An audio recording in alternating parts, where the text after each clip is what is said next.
নিজের স্ত্রীকে খুন করার চিন্তা ভিক্টর স্মাইলির মাথায় হুট করে চলে আসেনি। আসলে তার মাথায় হুট করে কোনো চিন্তাই আসে না। এমনটা খুব কমই হয়। আস্তে ধীরে পরিকল্পনা করে কাজ করে সব সময়। কোনো কাজে কখনোই একটার বেশি পদক্ষেপ ফেলে না, একটু একটু করে আগায়ও।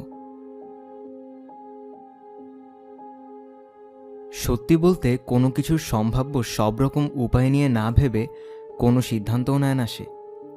এই আচরণের কারণে তার স্ত্রী জোয়ান প্রায়ই ক্ষেপে যায়। নাক ডাকা শুনলে যতটা রাগ হয়, এই আচরণ দেখলেও ঠিক ততটাই রেগে যায় তার স্ত্রী। একদিন মজা করে তার স্ত্রী বলেছিল সে মারা গেলে তার কবরের ফলকে একটু একটু করে কথাটা খোদাই করে লিখে দেবে। সাথে এটাও বলেছিল সে হয়তো মরবেও একটু একটু করেই।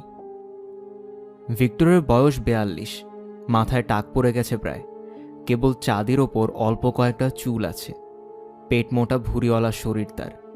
জোয়ানের বয়স 40, দেহ স্থূলকায়, থুতনিতে ভাঁজ পড়ে গেছে। প্রথমবার দেখার সময় ভিক্টরকে বেশ আকর্ষণীয় আর সুদর্শন মনে হয়েছিল জোয়ানের কাছে, আর ভিক্টরের কাছে জোয়ানকে আবেদনময়ী এক রমণী বলেই মনে হয়েছিল। ব্রাইটনের নিরিবিলি অঞ্চলের ছোট একটা বাসায় থাকে ওরা। ওদের বাসা থেকে সামনের উপত্যকার দৃশ্য দেখা যায়।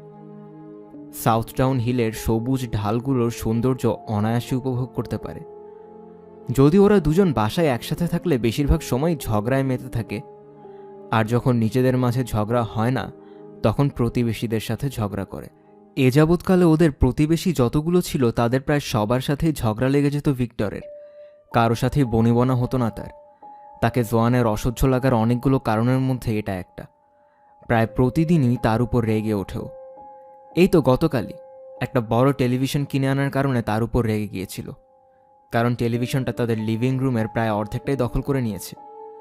আবার ভিক্টর জোয়ানের উপর খেপেছিল কারণ অনেকগুলো টাকা খরচ করে সে নতুন একটা ওভেন কিনে এনেছে।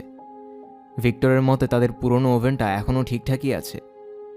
ওই দিন সন্ধ্যাতেই আবার আরেক দফা ঝগড়া বাঁধে ওদের মধ্যে। তখনকার ঝগড়ার হেতু রান্নাঘরে নতুন মেঝে চায় জোয়ান। ভিক্টর বলেছে এখন যেটা আছে ওটা এখনও বেশ ভালো, সাথে এটাও বলেছে যে এই মেঝেটাই আরও কয়েক বছর টিকে থাকবে। তারপর রাতে আরও একবার ঝগড়া। এবারের ভিক্টরের নাক ডাকা নিয়ে।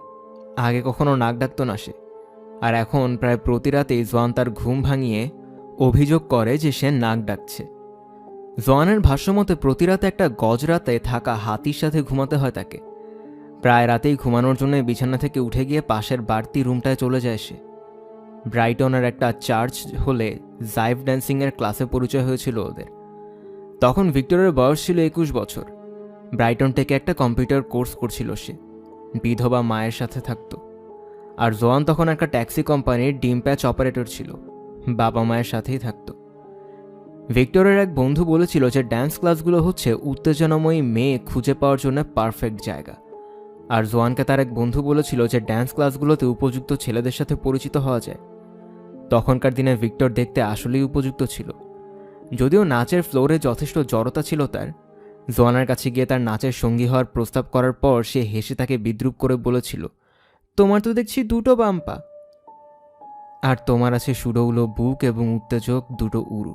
মনে মনে বলেছিল ভিক্টর, যদিও সেদিন নাচার সময় নিজেকে স্বাভাবিক রাখতে যথেষ্ট হিমশিম খেতে হয়েছিল তাকে। জোয়ান ভাবত ভিক্টর খুবই ফানি, সহজ সরল এবং সুদর্শন একজন পুরুষ। তার দৃষ্টিতে সে এমন একজন যে পুরো পৃথিবী ঘুরে বেড়াবে। ভিক্টরের ব্যাপারে নিজের বাবা মায়ের মতামতকেও কোনো দাম দেয়নি সে। তার বাবা মনে করত ভিক্টর অলস, আর মা ভাবত লোভী। ভিক্টর ভাবত জোয়ান হলো তার দেখা সবচেয়ে প্রেমময়ী নারী। জোয়ান যে তার সাথে ডেটে যেতে রাজি হয়েছে এটাও বিশ্বাস করতে পারছিল না সে। তারপর যখন প্রথমবার জোয়ানের বাবা মায়ের সাথে দেখা হয় তখন সে খুব ভালোভাবে তার মাকে পর্যবেক্ষণ করে নিয়েছিল। কোথাও সে পড়েছিল যে মেয়েরা সাধারণত তাদের মায়েদের মতোই হয়। আসলেই তাই। জোয়ানের মায়ের বয়স 40-এর শেষ দিকে হলেও তখনও তিনি যথেষ্টই আবেদনময়ী ছিলেন। অন্তত তার কাছে তাই মনে হয়েছিল। কোনো সন্দেহ নেই যে মা ও মেয়ে দুজনে মিলেই সৌন্দর্যের পুরোটা কেড়ে নিয়েছে। তাদের বিয়ের দিন জোয়ান ভেবেছিল 20 বছর পর ভিক্টর হয়তো একজন উচ্চ ক্ষমতা সম্পন্ন ব্যবসায়ী হবে। 2টা মেয়ে ও 2টা ছেলে সহ মোট 4টা সন্তান থাকবে তার। সুইমিং পুলওয়ালা কোনো আলিশান বাসায় বাস করবে তারা। আর ভিক্টর পরিকল্পনা করেছিল ২০ বছর পরও জোয়ানের দেহ এইরকম ছিপছিপে আর আকর্ষণীয় থাকবে। দিনে অন্তত ২ বার বিছানায় প্রেম করবে তারা, সন্তান থাকলেও ভালোই হবে। কিন্তু তার পরিবর্তে একটা ছোটখাটো চাকরিতেই পড়ে আছে ভিক্টর। গত ১৯ বছর ধরে ছোট একটা বাসাতেই থাকতে হচ্ছে ওদেরকে, কোনো সন্তানও হয়নি। এমনকি বিড়ালটাও তাদের দুজনের কাউকেই তেমন একটা পছন্দ করে না। জীবনের এই কঠিন বাস্তবতাকে মেনে নিতে পারছে না জোয়ান। তারা দুজনই অসুখী। এ ধরনের ভবিষ্যতেটা, প্রায় সব কিছুতেই তাদের দুজনের পছন্দ ২ রকমের। এমনকি রাতে বেডরুমের জানালা খোলা রেখে ঘুমাবে নাকি বন্ধ করে ঘুমাবে এটা নিয়েও ঝগড়া হয় তাদের। ভিক্টর বলে জানালা বন্ধ করলে দম বন্ধ লাগে, তার ঘুম আসে না। আর জোয়ানের কথা হলো অনবরত ঠান্ডা বাতাস আসে এমন রুমে সে ঘুমাতে পারবে না।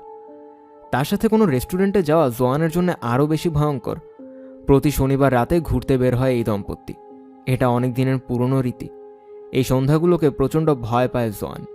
সবসময় সে এই প্রার্থনা করে শনিবার সন্ধ্যায় যেন কোনো কোনো কাপল তাদের সাথে থাকে। এতে অন্তত নিজেদের মধ্যে ঝগড়া হওয়ার সম্ভাবনা একটু কম থাকবে। তবে যাই হোক, কয়েক বছর ধরে প্রত্যেক শনিবারের সন্ধ্যাগুলোই পরিণত হয় ভিক্টর ও জোয়ানের গোলাগুলির যুদ্ধে। তাই এখন টেড আর মেস ছাড়া আর কোনো বন্ধুই নেই ওদের। সত্যি বলতে টেড মেসদেরও অন্য কোনো বন্ধু নেই। প্রতি রেস্টুরেন্টে মেনু পড়তে পড়তে লম্বা সময় পার করে দেয় ভিক্টর। তারপর ওয়েটারকে দিয়ে প্রত্যেকটা আইটেম সম্পর্কে বিস্তারিত বর্ণনা করায়। এরপর তালিকার বাইরের খাবার অর্ডার করে। প্রায় প্রতিবারই একই আইটেম অর্ডার করে, বাগদা চিংড়ির ককটেল এবং সাথে মাংস ও চিপস। একমাত্র এই খাবারটাই খেতে পছন্দ করে সে। রেস্টুরেন্ট থেকে এটা দিতে না পারলে ওয়েটারকেও কটু কথা শোনাতে হয়। বাসায় যেসব খেতে পাই না বাইরে এসে ওইসবই তো খাওয়া উচিত, জোরে জোরে উচ্চারণ করে বলে ভিক্টর। মেস টেডরা সাথে থাকলে আরও বাজে বাজে কিছু কথাও যোগ করে সে। এসব শুনে লজ্জায় লাল হয়ে যায় জোয়ান। ওয়েটারের কাছে ক্ষমা চায়। বেশিরভাগ সময় এটাও বলতে চায় যে আমি দুঃখিত যে আমি এখন এই বেঢপ বিশ্রী আর স্যুটটাই পরিহিত টাক পরা মোটকু লোকটার সাথে আছি। যখন বিয়ে করেছিলাম তখন কিন্তু সে অনেক ছিপছিপে আর সুদর্শন ছিল। তবে কখনো এই সুন্দর শব্দগুলো উচ্চারণ করার সাহস হয় না তার। এর পরিবর্তে স্বামীর দিকে হিসিয়ে উঠে বলে, এইবার একটু অন্য কোনো কিছু খাওয়ার চেষ্টা করে দেখো, অন্তত একবারের জন্য অন্য কিছু খাও। দেখছি না, কারণ আমি এটাই পছন্দ করি। সবসময় জবাবে এটাই বলে সে। আমি যেটা পছন্দ করি না তেমন কিছু খাওয়ার ঝুঁকি নেব কেন? এতে তো আমি মরেও যেতে পারি।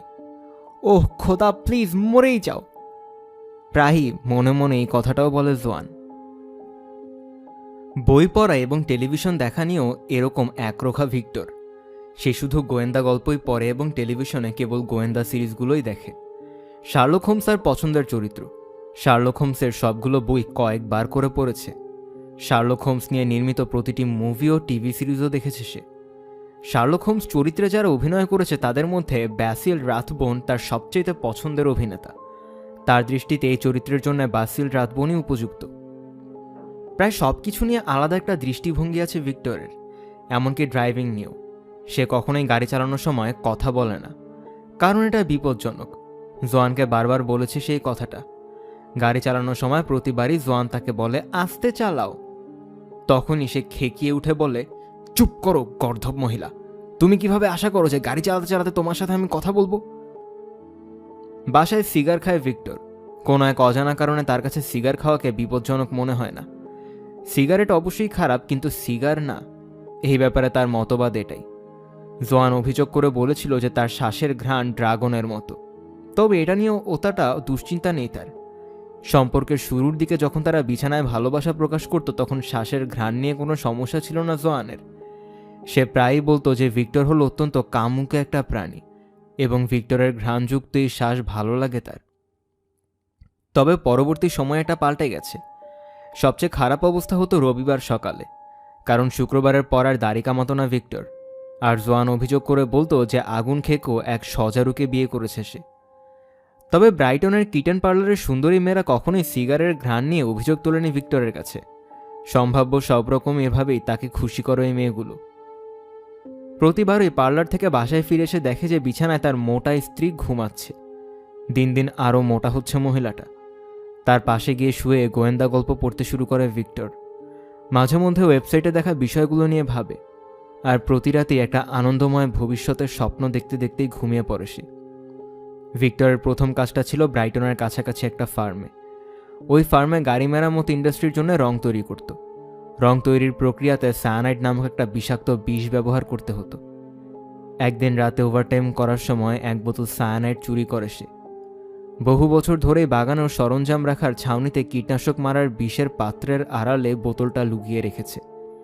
ইদানিংকালে জোয়ানের আচরণে ত্যক্ত বিরক্ত হয়ে গেছে সে। মাঝে মধ্যেই ছাউনিতে বসে বোতলটার দিকে তাকিয়ে থাকে।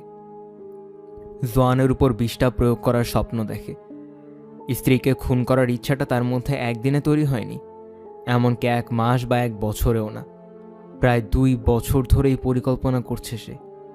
তারপরও একটা ব্যাপার এখনও অজানা তার। সে জানে না ঠিক এই 2 বছর ধরেই জোয়ানও তাকে খুন করার পরিকল্পনা করছে। একটু খেয়াল করলেই লক্ষণগুলো চোখে পড়ত ভিক্টরের। একটু একটু একটু করে জমা হচ্ছিল সবকিছু। তাদের বিবাহিত জীবন তিক্ত হয়ে গেল যখন জোয়ান বাচ্চা জন্ম দিতে ব্যর্থ হলো। কয়েক বছর ধরে অনেক চেষ্টা করেছে ওরা। প্রথম দিকে কাজটায় মজাই পাচ্ছিল, তারপর শুরু করলো ডাক্তার দেখানো। সমস্যা হলো ভিক্টরের স্পার্ম কাউন্ট অনেক কম, আর জোয়ানের মিউকাসও সেটা নেয়ার প্রতিকূল। ওরা দুজনকে দোষারোপ করেছিল এটার জন্যে। জোয়ান ভিক্টরকে বিদ্রূপ করে বলতো যে সে সত্যিকারের পুরুষ না।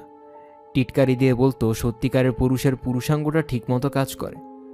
জবাবে ভিক্টরও খেকিয়ে উঠত জোয়ানের দিকে। এরপর থেকে ওদের মধ্যে দৈহিক মিলন কমতে শুরু করে। তারপর একসময় পুরোপুরি কমে যায়। নিজেকে শান্ত করার জন্য কিটেন পার্লারে চলে যেত ভিক্টর। জোয়ানও এক নতুন প্রেমিক খুঁজে পেয়েছিল। প্রেমিক না থাকলে অনিয়ন্ত্রিত মদ্যপানে মেতে উঠত সে। মাঝে মধ্যে কাছ থেকে বিশেষ ছাড়ের অফারে পাওয়া সাদা ওয়াইন নিয়ে আসতো। ওয়াইন খেয়ে মাতাল হয়ে থাকত। জোয়ানের জীবনে যে নতুন কোনো পুরুষ এসেছে এটা বোঝানোর জন্য ভিক্টরের কাছে প্রথমে যে ক্লু ছিল তা হলো জোয়ানের হেয়ার স্টাইল। প্রথমে সে খেয়ালই করেনি যে জোয়ান তার চুলের আদর পরিবর্তন করেছে। সত্যি বলতে সে মুটিয়ে যাওয়ার পর থেকেই ভিক্টর ওর দিকে তেমন একটা তাকায়ই না। একদিন বিয়ারের ক্যান হাতে নিয়ে টেলিভিশনের সামনে বসেছিল ভিক্টর। টিভিতে মার্ডার অ্যাট দ্য ভিসারেজের মিস পারমলকে দেখা যাচ্ছিল। তখন জোয়ানও এসে বসে তার পাশে। সে তখন একটা বিদঘুটে রোমান্টিক বই পড়ছিল। ওইসবই বেশি পছন্দ করে জোয়ান। প্রায় আধা ঘন্টা পর ভিক্টরের মনে হলো যে কিছু একটা পরিবর্তন এসেছে তার স্ত্রীর মধ্যে, কিন্তু পরিবর্তনটা কোথায় তারা ধরতে পারল না। তারপর হুট করেই বুঝতে পারল জোয়ানের লম্বা বাদামি চুলগুলো নেই। বিয়ের পর থেকে গত 19 বছর ধরে জোয়ানের চুলগুলো এই আকৃতির ছিল এবং একইভাবে বেঁধে রাখত, কিন্তু এখন ওগুলো কেটে ছোট করে ফেলা হয়েছে। ভিক্টর বলল তাকে দেখতে বখাটে ছেলেদের মতো লাগছে। জোয়ান জবাব দিল যে সে এতদিন ফ্যাশনের দুনিয়া থেকে অনেক দূরে ছিল। এটাই নাকি এখনকার নতুন ফ্যাশন। দ্বিতীয় ক্লুটা হলো নতুন নতুন অন্তর্বাস কিনতে শুরু করেছে জোয়ান। এটাও সে প্রথমে দেখতে পায়নি। মাসের শেষে ক্রেডিট কার্ডের বিল আসার পর বুঝেছে সবগুলোই খুব দামি দামি সিল্কের অন্তর্বাস। তারপর নতুন নতুন পোশাক। ভিক্টর খেয়াল করে দেখল যে প্রতি মাসে তাদের ক্রেডিট কার্ডের বিলগুলোতে কিছু না কিছু দামি দামি নতুন আইটেম আছে। না, ভুল, তাদের না, তার ক্রেডিট কার্ডের বিলের কাগজে, যেহেতু টাকাগুলো তাকেই পরিশোধ করতে হয়। সুপারমার্কেটে চেকআউটের পার্ট টাইম জবটা থেকে খুব বেশি টাকা পায় না জোয়ান। তার এরকম খরুচে হবার কারণ জানতে চেয়েছিল ভিক্টর। জবাবে জোয়ান বলেছে একটা দাতব্য প্রতিষ্ঠানে কাজ করার সিদ্ধান্ত নিয়েছে সে। দুনিয়ার জন্য ভালো কিছু করতে চায়। ওখানে অনেক মিটিং করতে হয় তাকে। মিটিংয়ের জন্য ভালো ভালো পোশাক দরকার। মিটিংয়েরও কোনো সীমা নেই যেন। প্রতি রাতে এই মিটিং। জিজ্ঞেস করলে জবাব দেয় পৃথিবীর জন্য ভালো কিছু করছে সে। পিছিয়ে পড়া বঞ্চিত মানুষদেরকে সাহায্য করছে। এর মানে প্রায়ই আরও বেশি বেশি রাত পর্যন্ত বাইরে থাকতে হবে তাকে। মাইক্রোওয়েভে খাবার তৈরি করে ভিক্টরের জন্য রেখে যায়। এসব নিয়ে অবশ্য কোনো সমস্যা নেই তার সমস্যা শুধু বিলের কাগজটা নিয়েই। জোয়ানের খরচের মাত্রা তার উপার্জনকেও ছাড়িয়ে গেছে। সঞ্চয় থেকে খরচ করতে বাধ্য হচ্ছে ভিক্টর। এমন কোনো কিছুর জন্য তো টাকা জমায়নি সে। সঞ্চয়ের টাকা দিয়ে জোয়ানের জন্য নতুন পোশাক কেনার চেয়ে আরও ভালো কিছু করার প্ল্যান করে রেখেছিল সে। জোয়ান একদিন তার মাথায় হাত বুলিয়ে দিতে দিতে বলেছিল যে তাদের দুজনের পছন্দ আলাদা আলাদা হয়ে ভালোই হয়েছে। ভিক্টর বাসায় বসে টেলিভিশনে গোয়েন্দা ফিল্ম সিরিজ উপভোগ করার সময় বিশ্বকে বাঁচাবার জন্য বাইরে ঘুরতে পারবে সে। খরচের দিকটা বাদে প্রথম দিকে ঠিকঠাকভাবেই চলছিল সব। ইংল্যান্ডের নবম বৃহৎ ডিমের বাক্স নির্মাণকারীর প্রতিষ্ঠান স্ট্যানলি স্মিথ অ্যান্ড সন্সের আইটি ম্যানেজার ভিক্টর। জোয়ান সন্ধ্যায় ব্যস্ত থাকায় প্রায়ই অফিস থেকে বেরিয়ে কোনো সারাইখানায় গিয়ে ইচ্ছে মতো মদ পান করতে পারে। সপ্তাহে 2 বার অতিরিক্ত মদ্যপ হয়ে সিলোডো স্ট্রিটের কিটেন পার্লারে ঢু মারে। নিজের দেহকে শান্ত করে আবার ফিরে আসে বাসায়। তারপর আবারও মোর্স বা পৈরেটের কোনো একটা পর্ব দেখে খানিকটা পরিতৃপ্তির ঢেকুর তোলে। কিটেন পার্লারের একটা মেয়ে ভিক্টরকে খুব আগ্রহী করে তুলেছে। মেয়েটার নাম ক্যামিলা। জট পাকানো সোনালি চুল মেয়েটার, পাতলা সরু দেহ। মেয়েটা ভিক্টরকে বলেছে তার বয়ফ্রেন্ড ক্যাসপারের কাছ থেকে ব্রাইটনে পালিয়ে এসেছে সে। হারামজাদারা নাকি পেটাতো মেয়েটাকে। ছোট্ট রুমে গোলাপি চাদরের বিছানায় আনন্দ উপভোগের পর পাশে শুয়ে মেয়েটার সব গল্পই শুনেছে ভিক্টর। এক রাতে আনন্দ উপভোগের পর ভিক্টর জানায় ক্যামিলাকে সাহায্য করবেও। ক্যামিলা জানিয়েছে ভিক্টরকে সে পছন্দ করে, তার সাথে নিরাপদ বোধ করে, তার পুরুষালী ভাবটা অনেক পছন্দ তার। ব্রাইটনের নতুন জীবন শুরু করার জন্য ক্যামিলাকে আরও টাকা দিতে চায় সে। মেয়েটার গুন্ডা বয়ফ্রেন্ড ক্যাসপারের হাত থেকে নিরাপদে রাখতে চায়। ক্যামিলাকে সাথে নিয়ে নতুন জীবন শুরু করতে চায় সে। প্রতিবারই কিটেন পার্লারে গেলে ক্যামিলা তাকে বলে ভিক্টরের সাথে নতুন জীবন শুরু করা হবে তার কাছে স্বর্গতুল্য। এটা শুনে খুশি হয়ে সে প্রতিবারই মোটা অঙ্কের টাকা বকশিশ দিয়ে আসে। এজন্যই টাকা নিয়ে দুশ্চিন্তা আরও বাড়ছে ভিক্টরের। ইদানিং বাড়ি বন্ধকের টাকা দিতে গিয়েও হিমশিম খেতে হচ্ছে তাকে। ওভারড্রাফটের পরিমাণও বেড়ে গেছে, কারণ গৃহস্থালির জন্য আরও বেশি টাকা দাবি করছে জোয়ান। নতুন অন্তর্বাস, পোশাক ও হেয়ার ড্রেসারের পেছনে তার টাকা উড়ানোর পরিমাণ দিন দিন বাড়ছেই। এতদিন পর্যন্ত সব ঠিকঠাকই ছিল, কারণ ব্যাংকের ম্যানেজার টাকা তুলতে সাহায্য করেছিল ভিক্টরকে। কিটেন পার্লারে লোকটার সাথে অপ্রত্যাশিত দেখা হয়ে যাওয়ার পর থেকেই লোকটার কাছ থেকে সাহায্য পাচ্ছিল খুব। এখন ওই লোকটাও চলে গেছে। অ্যাকাউন্ট শূন্য হয়ে যাওয়ায় নতুন ম্যানেজার তাকে আর কোনো টাকাও দিতে রাজি না। এখন তার সামনে দুটো পথ: কিটেন পার্লারে যাওয়া কমাতে হবে এবং ক্যামিলাকে মোটা বকশিশ দেওয়া যাবে না, অথবা জোয়ানের টাকা উড়ানো বন্ধ করতে হবে। কোন পথ বেছে নেবে তা নিয়ে তেমন ভাবতে হলো না তাকে। জোয়ানকে না জানিয়ে তাদের যৌথ ক্রেডিট কার্ডটা বাতিল করে দিল সে। রাতে জোয়ান বাসায় এসে অনেকক্ষণ চেঁচিয়েছিল, বলেছিল বুট কিনতে গিয়ে দেখে তার ক্রেডিট কার্ডটা নিচ্ছে না। জীবনে নাকি আর কখনো এত অপমানিত হয়নি সে। ভিক্টরকে মোটা, অলস, গর্ধব বলে গালাগালি করেছে। আরও বলেছে তার বাবা মায়ের কথাই নাকি ঠিক ছিল, তাদের কথা শুনলেই ভালো হতো তার। যদিও এইসব চিৎকারকে কোনো পাত্তাই দেয়নি ভিক্টর। টেলিভিশনে আগাথা ক্রিস্টির স্পার্কলিং সায়ানাইড দেখছেও। ভেবেছে জোয়ানকে এক গ্লাস সায়ানাইড খাইয়ে দিলে কেমন হয়, মেঝেতে লুটিয়ে পড়ে কোকাতে কোকাতে মারা যাবে, যেমনটা এখন টেলিভিশনের অভিনেত্রীটা করছে। যদিও সে জানে না যে ঠিক ওই মুহূর্তে জোয়ানও একই কথা ভাবছিল তাকে নিয়ে। ডন ব্যাক্সটার ট্যাক্সি চালক হওয়ায় তার স্ত্রী কখনোই জানতে পারে না যে সে কোথায় আছে। এই কারণেই গত 3 মাসের বেশিরভাগ সময় নির্ঝঞ্ঝাটে জোয়ানের সাথে বিছানায় কাটাতে পেরেছে সে। দিনে রাতে প্রায়ই একসাথে থাকত তারা। ব্রাইটনে এক বন্ধুর বাসায় জোয়ানের সাথে পরিচয় হয়েছিল ডনের। জোয়ানকে আরও একবার নতুন করে তারুণ্যের স্বাদ দিচ্ছে সে। দ্বিতীয় মেয়েটা জন্মের পরপরই ডনের স্ত্রীর কামুকে ভাবটা কমে আসে। 12 বছর ধরে এক ধরনের অপূর্ণতার মধ্যে থাকতে হয়েছে তাকে। জোয়ানকে পেয়ে ওই সময়টুকু পুষিয়ে নিচ্ছেও। হিসেব করে দেখল যে জোয়ানের সাথে 3 মাসেই 12 বছরের সেই অপূর্ণতা পূরণ হয়ে গেছে। যদিও জোয়ানকে খুব বেশি সময়ের জন্য কাছে পায় না সে, একইভাবে জোয়ানও পায় না তাকে। তার স্থূলকায় শরীরটা বেশ পছন্দ করে ডন। সব দিক থেকে তার জন্য জোয়ান খুবই ম্যাচিউর। ডন একজন দীর্ঘকায় মানুষ, সব দিক থেকেই। ভিক্টরের সাথে ঘুমানোর সময় প্রায়ই ডনের কথা ভেবে জোয়ান মুচকি মুচকি হাসে। পরের দিন আবারও মানুষটার সাথে সময় কাটানোর স্বপ্ন দেখে সে। ট্যাক্সি চালক হওয়ার আগে একসময় বক্সার ছিল ডন। মধ্যে একটা সময় রাজমিস্ত্রির কাজও করেছে।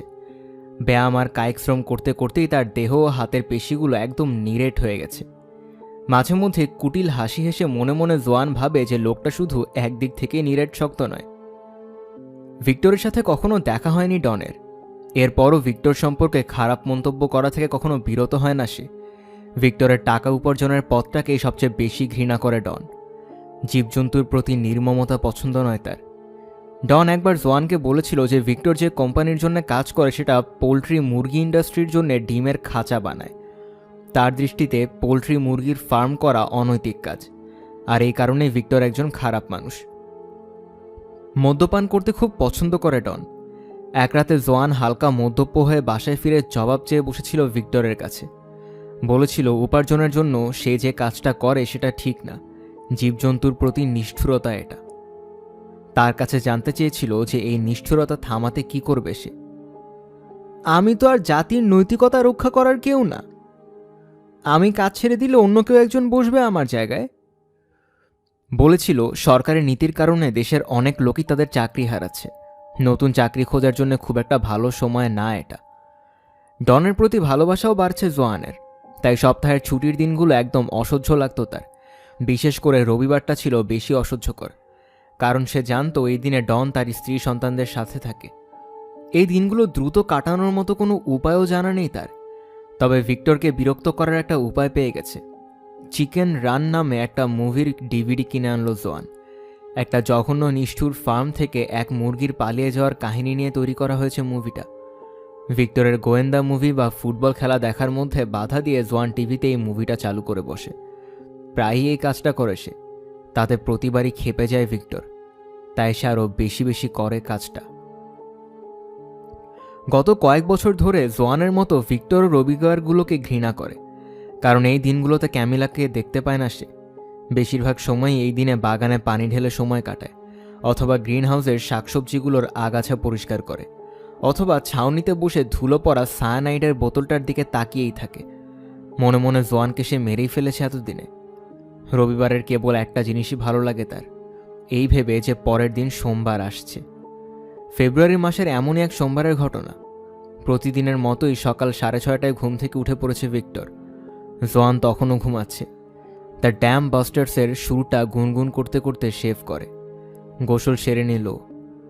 বেশিরভাগ সময় সোমবারের সকালগুলোতে মেজাজ ভালো থাকে তার। শরীরে সুগন্ধি মেখে সবচেয়ে ভালো স্যুটটাই পরে তৈরি হয়ে নিল ভিক্টর। সে জানে কোনো এক কারণে দ্য ড্যাম বাস্টার্সের থিমটা শুনলেই বিরক্ত হয় জোয়ান। এই কারণে জোরে জোরে গুনগুন করতে লাগলো ভিক্টর। স্ট্যানলি স্মিথ ফ্যাক্টরিটা 2 তলা ভবন বিশিষ্ট। ব্রাইটনের দক্ষিণের শিল্প কারখানা সম্বলিত এলাকায় অবস্থিত এটা। ফ্যাক্টরিতে পৌঁছে সহকর্মীদের কয়েকজনকে দেখে হাত নেড়ে শুভেচ্ছা জানালো ভিক্টর। এরপর কফি খেয়ে কারো ফেলে রাখা প্যাকেট থেকে একটা বিস্কুট চুরি করে নিয়ে হেলে দুলে নিজের অফিসের দিকে যাত্রা শুরু করলো। জোয়ানের অজান্তে অফিসে নিরিবিলিতে বসে তার সঞ্চয়ের শেষ টাকাগুলো দিয়ে জোয়ানের নামে একটা জীবন বীমা করে নিল। জোয়ানের মৃত্যুর পর বীমা থেকে মোটা অঙ্কের টাকা পাবে। সমস্ত ঋণ পরিশোধ করার পরও অনেক টাকা হাতে থেকে যাবে তখন। ওই টাকা দিয়ে সে আবারও একটা নতুন জীবন শুরু করতে পারবে। আসলেই খুব ভালোভাবে ক্যামিলার সাথে একটা নতুন জীবন গড়ে তুলতে পারবে সে। যদিও ভিক্টোরি স্মাইলের বিজনেস কার্ডে লেখা যে সে আইটি ম্যানেজার, তবে পদবিটা আসলে তার কাজের তুলনায় একটু বেশি ভারী হয়ে গেছে। কোম্পানির খরচ ও কর্মচারীদের বেতনের হিসাব রাখার কেরানি হিসেবে কাজ করে ভিক্টর। মাসের আয় ব্যয়ের অ্যাকাউন্টগুলো তৈরি করে। বেশিরভাগ সময় হাতে কোনো কাজই থাকে না তার। ডিমের খাঁচার বেশিরভাগই তৈরি করা হয় মেশিন দিয়ে। কোম্পানিতে কর্মচারীরা যারা আছে তাদের কাজও শুধু এই মেশিনগুলোর রক্ষণাবেক্ষণ করা। অবশ্য কেউই কখনো খেয়াল করেনি যে ভিক্টরের হাতে প্রচুর অবসর সময় থাকে, কারণ সে সবসময় নিজেকে ব্যস্ত দেখায়। অবশ্য ভিক্টর আসলেই ব্যস্ত। দিনের বেশিরভাগটা সময় ইন্টারনেটে বিভিন্ন প্রতিবেদন পড়ে কাটায়ও। তার পরিকল্পনার সাথে সম্পৃক্ত প্রতিবেদনগুলোও ঘেঁটে দেখে। এই তো তখন জীবন বীমা কোম্পানিগুলোতে জালিয়াতির ঘটনাগুলো সম্পর্কে পড়ছিল। ঘটনাগুলো পড়ে ভিক্টর এটা বুঝতে পেরেছে যে বীমা কোম্পানিগুলো আসলে অতটা গবেট না। যদি কোনো স্বামী তার স্ত্রীর নামে বড় অঙ্কের কোনো বীমা করে থাকে এবং স্ত্রী যদি এর কয়েক সপ্তাহ পরেই মারা যায়, তাহলে কোম্পানিগুলো এটা নিয়ে তদন্ত করে। এরকম জালিয়াতি করতে গিয়ে অনেককেই পরে খুনের দায়ে জেল হাজতে যেতে হয়েছে।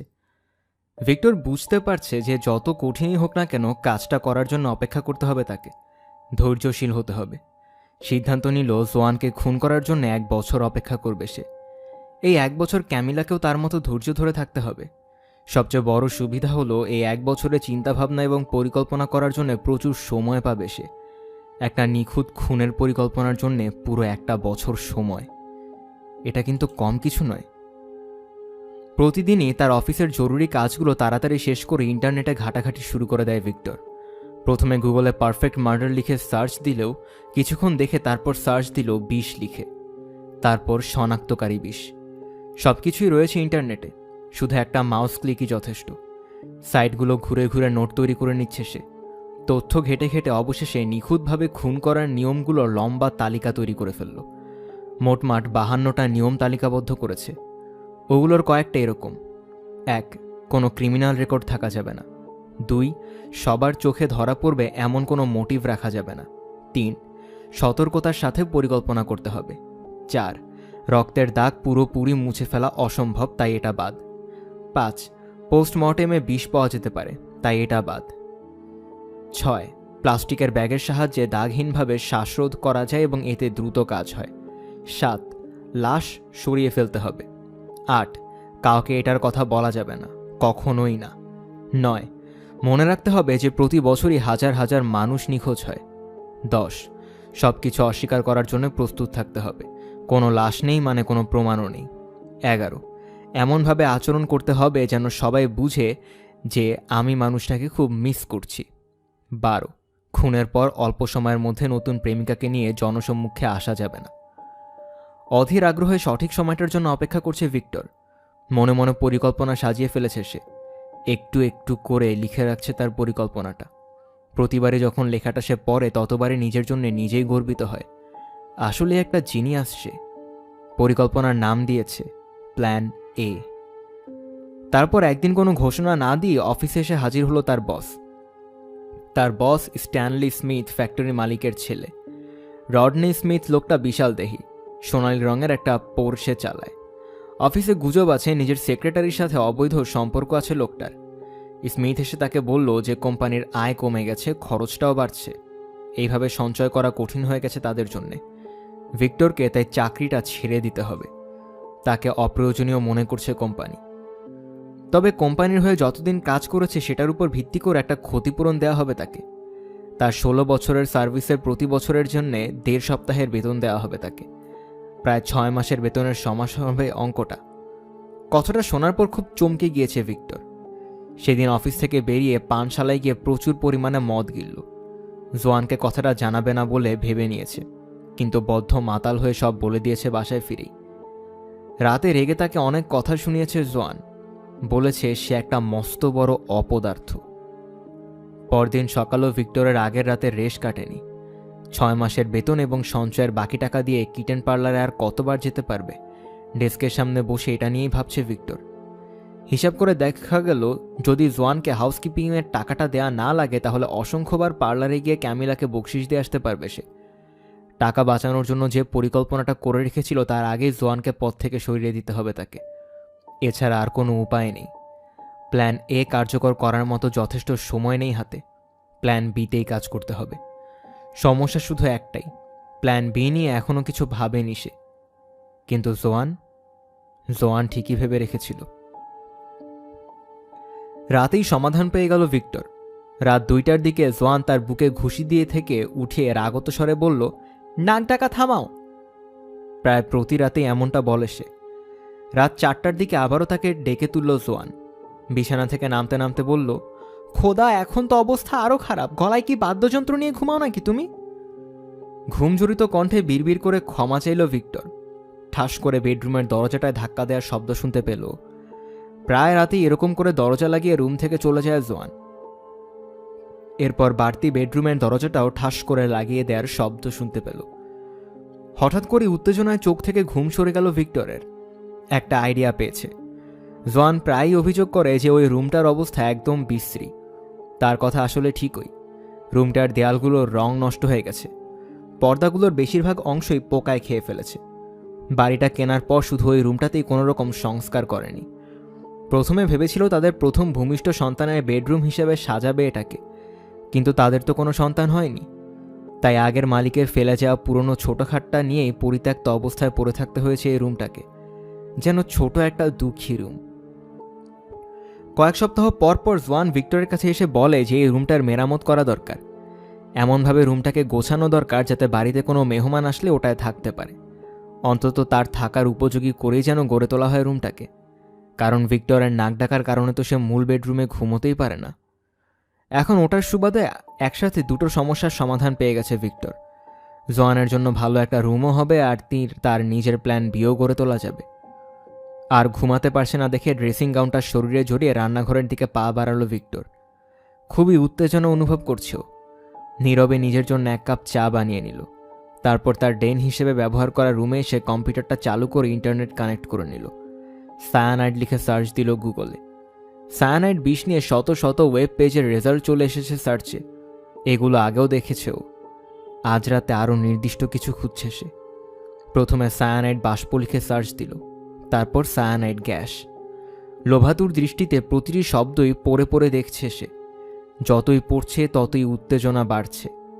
কিছু কিছু জিনিস কয়েকবার করে পড়ে নিচ্ছে, কারণ কিছু কিছু জিনিস লিখে রাখার চেয়ে মনে রাখাই বেশি ভালো।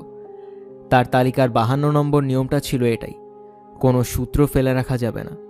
সে যা মুখস্থ করে নিয়েছে তা হলো, সায়ানাইডের বিষক্রিয়ার প্রভাবটা নির্ভর করে কোন ব্যক্তি কতটা সায়ানাইড গ্রহণ করেছে তার উপর। সবচেয়ে বেশি ক্ষতি হয় শ্বাসের সাথে সায়ানাইড গ্রহণ করলে। বদ্ধ জায়গাগুলোতে সায়ানাইড গ্যাস সবচেয়ে বেশি বিপজ্জনক, কারণ গ্যাস আটকা পড়ে যায়। কিছু কিছু মানুষের কাছে সায়ানাইডের গন্ধকে অনেকটা পচা কাজু বাদামের মতো মনে হয়।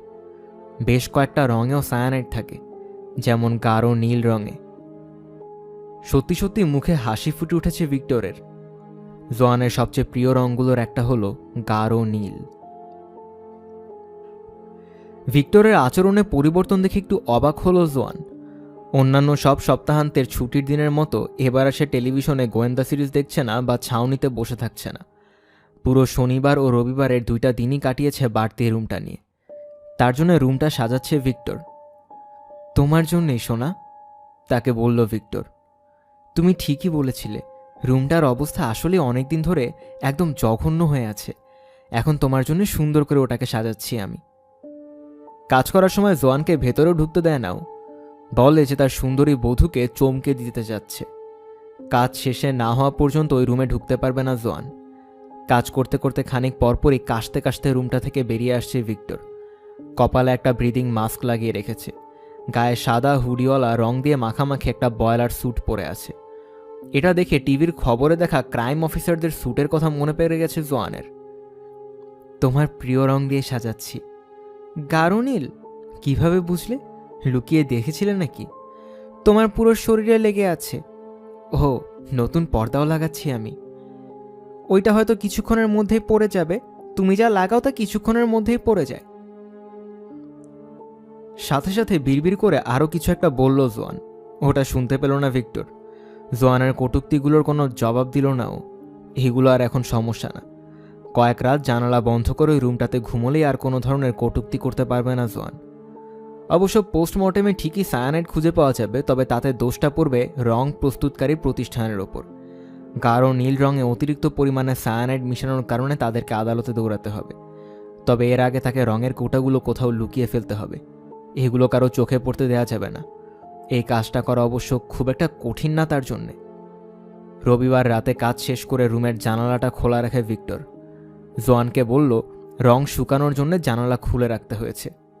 পরের রাতে পুরোপুরি শুকিয়ে যাওয়ার কথা। তখন সে নাক ডাকলে ওই রুমে চলে যেতে পারবে জোয়ান। আর সত্যি বলতে পরের রাতে ভালো করে নাক ডাকার পরিকল্পনাও করে রেখেছিল ভিক্টর। আগের চেয়েও আরও খারাপভাবে জোরে জোরে নাক ডাকবে সে। নাক ডেকে পুরো ইংল্যান্ডকেই জাগিয়ে তুলবে। পরদিন সোমবার সকালে অন্যান্য সব সোমবারের মতোই খুব আনন্দিত ভিক্টরকে কাজের উদ্দেশ্যে বেরিয়ে পড়তে দেখল জোয়ান। অন্য সব সোমবার থেকে আজ একটু বেশি আনন্দিত হয়ে আছে লোকটা। মনে হচ্ছে যেন গত সপ্তাহে চাকরিচ্যুত হওয়ার কথাটা একদম ভুলেই গেছে সে। হয়তো সে নিজেই বেশি ভাবছে এসব নিয়ে। গৃহস্থালির কাজকর্মে ব্যস্ত হয়ে পড়ল জোয়ান। কিছুক্ষণ পরেই সুপারমার্কেটে তার চাকরির শিফটের জন্য বাসের উদ্দেশ্যে বেরিয়ে পড়তে হবে তাকে। ভিক্টরের মতো তাকেও তো একটু ভালো আচরণ করতে হবে। তাই ধোয়ার জন্য ভিক্টরের সব জামা কাপড় একত্র করে নিল। তবে লোকটার রং মাখা বয়লার স্যুটটা না পেয়ে একটু অবাক হলো সে। বাড়ির পুরোটাই তন্ন তন্ন করে খুঁজল, কিন্তু পেল না। নরকে যাক, ভাবল জোয়ান। মুখে ক্রূর হাসি ফুটেছে তার। সে যে পরিকল্পনা করে রাখছে তাতে ওই স্যুটটার দরকার হবে না ভিক্টরের।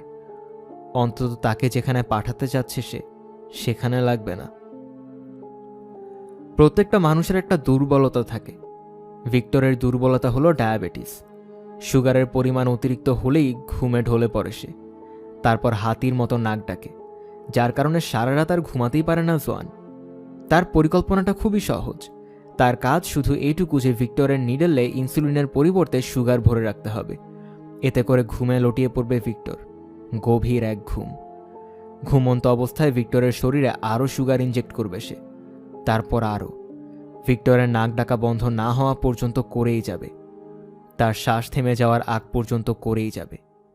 এমন পরিকল্পনা করে রেখেছিল জোয়ান, একদম নিখুঁত পরিকল্পনা। শেষবারের মতো অফিস থেকে কাজ করে সন্ধ্যায় বাসায় ফিরে কিছুটা চমকে গেল ভিক্টর। তার বাড়তি চাবি দিয়ে বাসায় মূল দরজাটা খোলার পর দেখে তার সামনে প্রায় অর্ধনগ্ন হয়ে দাঁড়িয়ে আছে জোয়ান।